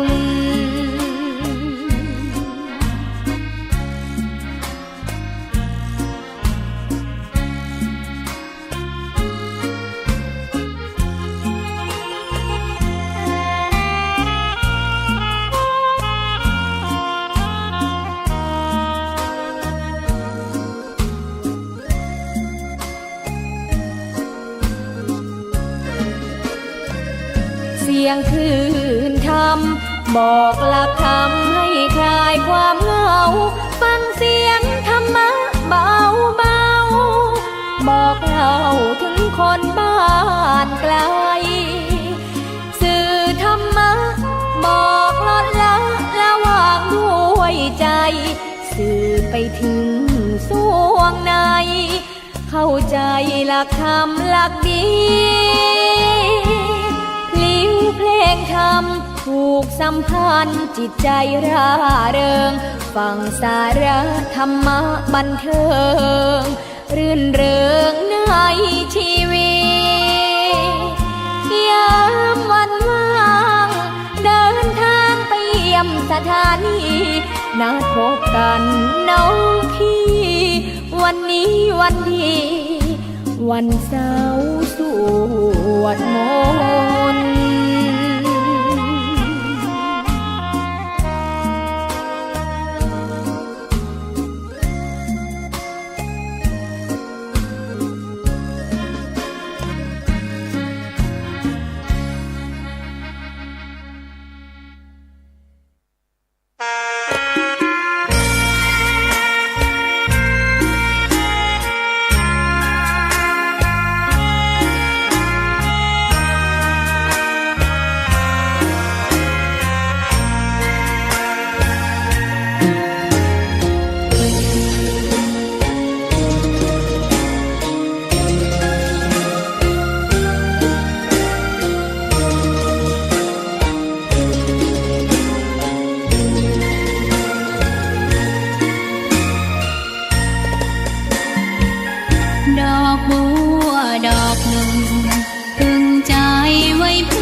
เจ้ามีความงามเงียบไม่เปรียบเทียบเขาเทียบเราใครมองไม่งามช่างเขาแต่เจ้าก็คือดอกบัวด้วยความสัตย์ซื่อยึดถือความดีเป็นหลักใครรักไม่รักก็ไม่จมปลักมองมัวเมื่อโผล่พ้นน้ำก็เห็นความงามในตัวไม่ยึดติดในตมชั่วขอเป็นดอกบัวดอกดีใครไม่มองว่าบัวงามเด่นแต่บัวก็เป็นดอกบัวทุกวันอย่างนี้ไม่อยากเด่นดังแต่มุ่งหวังในทางเด่นดีเกิดมาเพื่อสร้างบารมีถวายชี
ะตาฟ้าหรือบารมีชักนำถึงอยู่แสนไกลล้ำพระธรรมไม่มีมองไม่ฟ้าเพียงดินยังทวินฝันไฟเข้าดงขมิ้นเมื่อใดอิ่มอกอิ่มใจเสมอสายทางคนดีใจน้อมอธิษฐานบารมีสิ่งดีที่ได้พบเจอเห็นชายผ้าเหลืองทุกวันฝันเพ้ออยากบวชจริงละเมอเข้าวัดบ้านคงเป็นบุญที่เคยเป็นทุนสร้างมารักผ้าเหลืองดังว่าปรารถนายึดมันอยากบวชทุกทีผ้าเหลืองผืนนี้ผูกพันอยู่ในใจทุกวันใฝ่ฝันถึงผ้าเหลืองกายวาจาใจสัญญาว่าไม่เสื่อมคลายหัวใจมุ่งหมายเนืองไม่มีอะไรมากันให้คุณคืนศรัทธาผ้าเหลืองบวชเป็นเรื่องใหญ่เราวันรอคอยเข้าโบสถ์ได้บวชเสียทีเป็นคนสุขเต็มที่ตามรอยความดีพระพุทธเจ้าไม่ลืมบุญคุณพ่อแม่การุณเลี้ยงเราผ้าเหลืองห่มกายคลายเศร้าพ่อเราแม่เราศรัทธาสุขใจจริงๆเป็นชายแต่หัวใจสิงพูดจริงทำจริงทุกคราทุกคืนทุกวันผ้าเหลืองพันผูกกายาโอ้น้อวาสนาพระธรรมนำพาชีวิต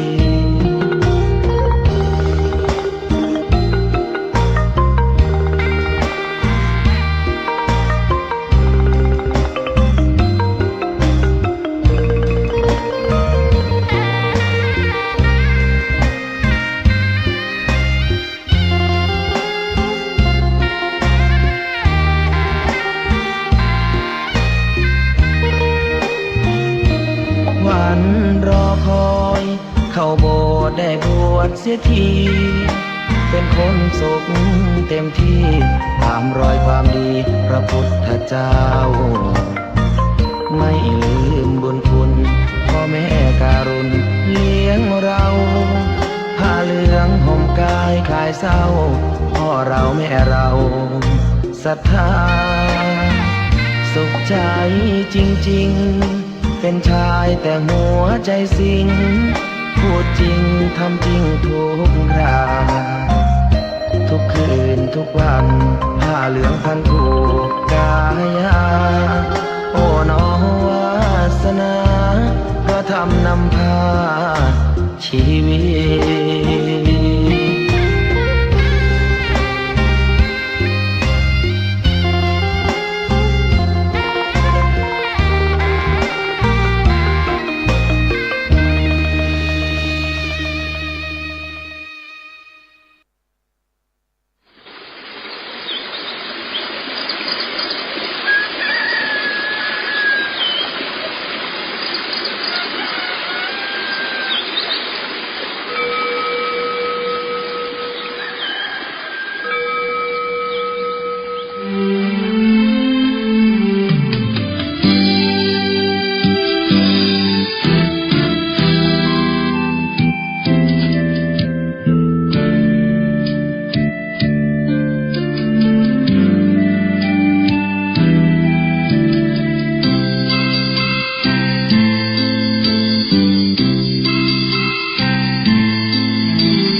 เปลี่ยนผ่านสายลมลอย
ที เปิดฟังธรรมะพระจัดรายการหลายคืนบางที ร่วมสร้างมหาทานบารมีพระธาตุเจดีย์สีสองเมื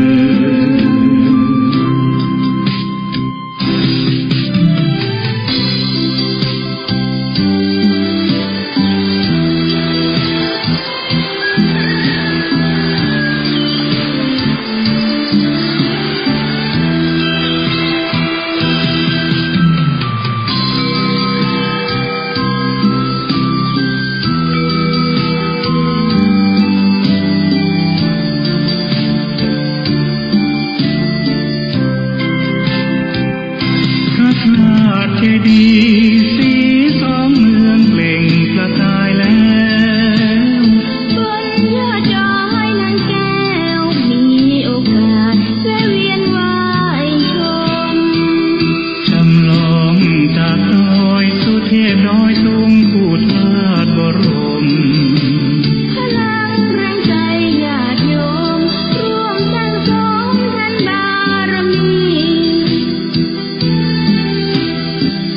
สีขาวคลื่นช้ำนำพาความสุข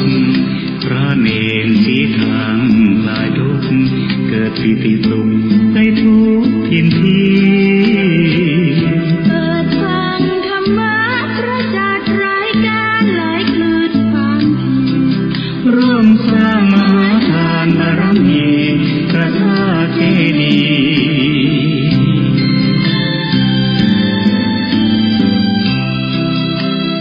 สีสองเมื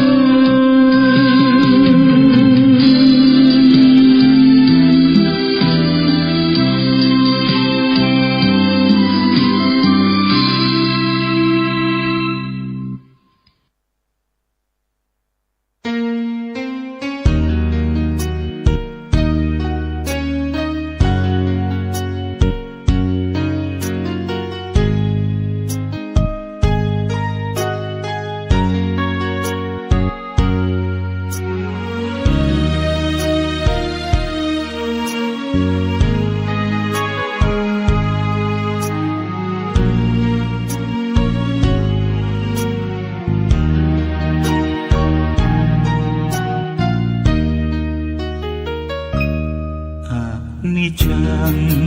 ความไม่เที่ยงแท้แน่นอนบั่นทอนกับความรู้สึกผิดหวังตั้งใจไหมสิ่งใดไม่สมใจดังทุกขัง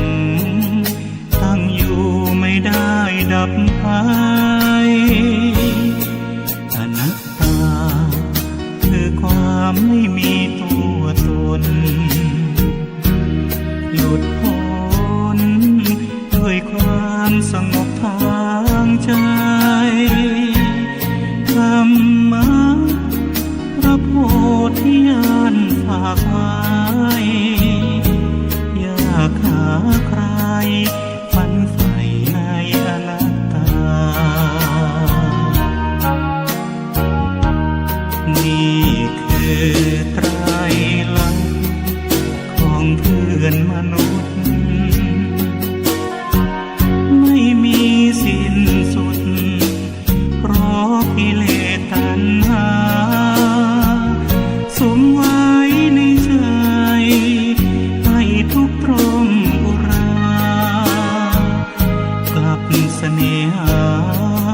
ไขว่คว้าช่างน่าเสียดายใกล้หลุดพ้นต้องมันฝึกฝนทนเอาช่วยให้เราพ้นการเกิดแก่เจ็บตายพระพุทธองค์ทรงตรัสพระธรรมบรรยายไตรลักษณ์ให้นายอนิจจังทุกขังอนัตตา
การเกิดแก่เจ็บตา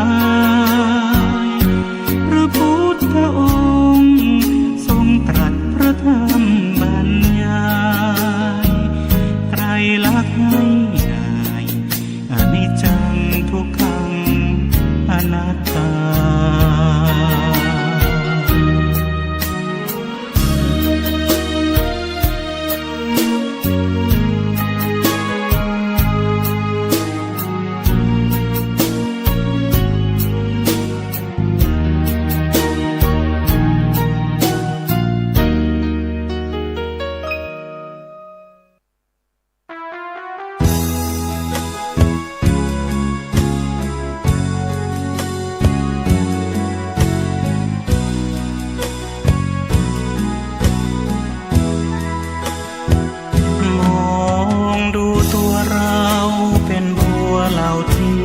เท่าใด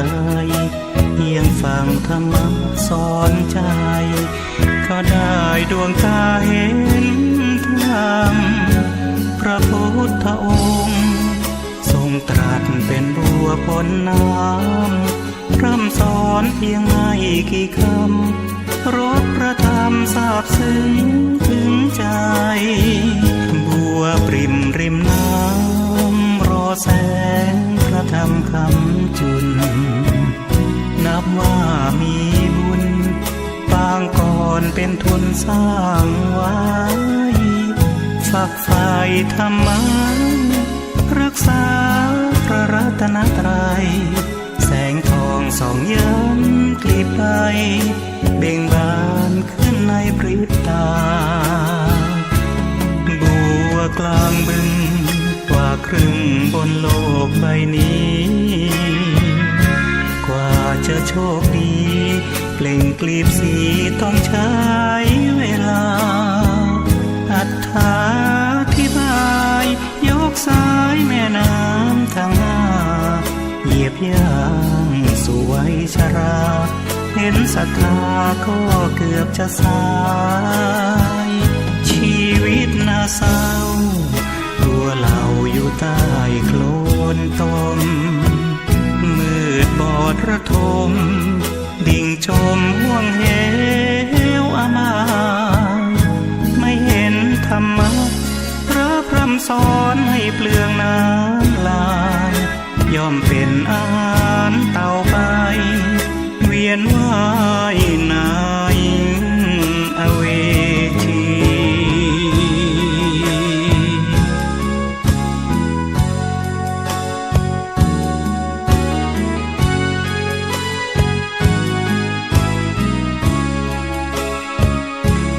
บัวกลางบึง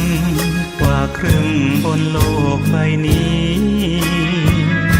กว่าจะโชคดีเปล่งกลีบสีต้องใช้เวลาอธิบายยกสายแม่น้ำทางหน้าเหยียบย่างสู่วัยชราเห็นศรัทธาก็เกือบจะสายชีวิตน่าเศร้าตัวเราอยู่ใต้โคลนตมมืดบอดระทมดิ่งจมห่วงเหวอามายไม่เห็นธรรมะพระพร่ำสอนให้เปลืองน้ำลายย่อมเป็นอาหารเต่าไปเวียนว่ายในอเวจี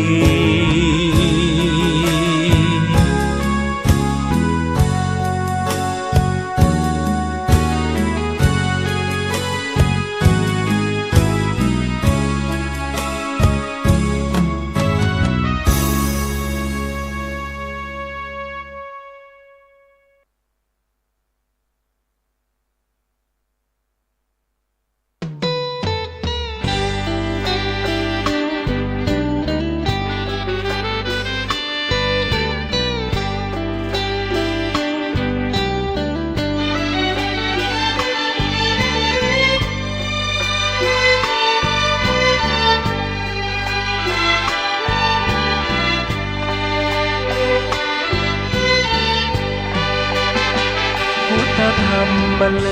ง เป็นเพลงเพื่อชาวมวลชน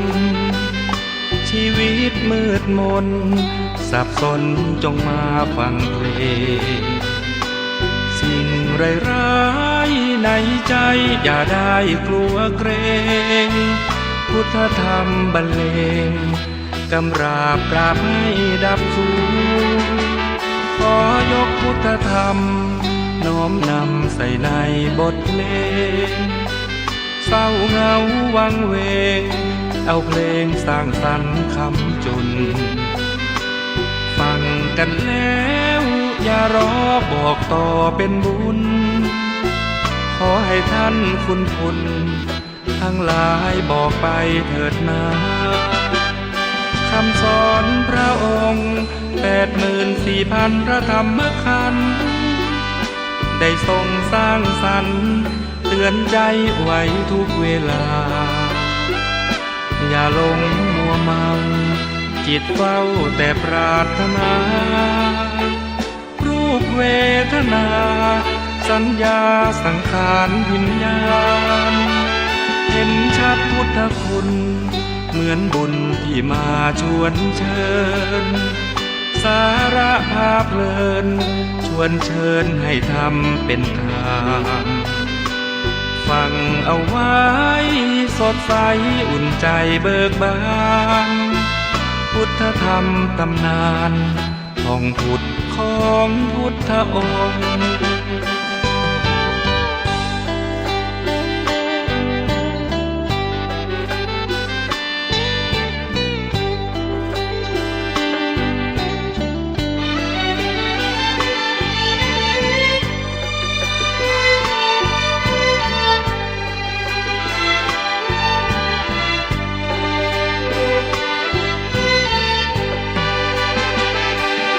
สอนพระองค์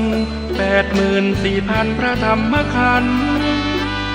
ได้ทรงสร้างสรรค์เตือนใจไว้ทุกเวลาอย่าหลงมัวเมาจิตเฝ้าแต่ปรารถนา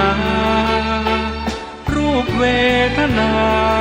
สัญญาสังขารวิญญาณเห็นชัดพุทธคุณเหมือนบุญที่มาชวนเชิญสาระภาพเพลินชวนเชิญให้ทำเป็นทางฟังเอาไว้สดใสอุ่นใจเบิกบานพุทธธรรมตำนานของพุทธนำพุทธชน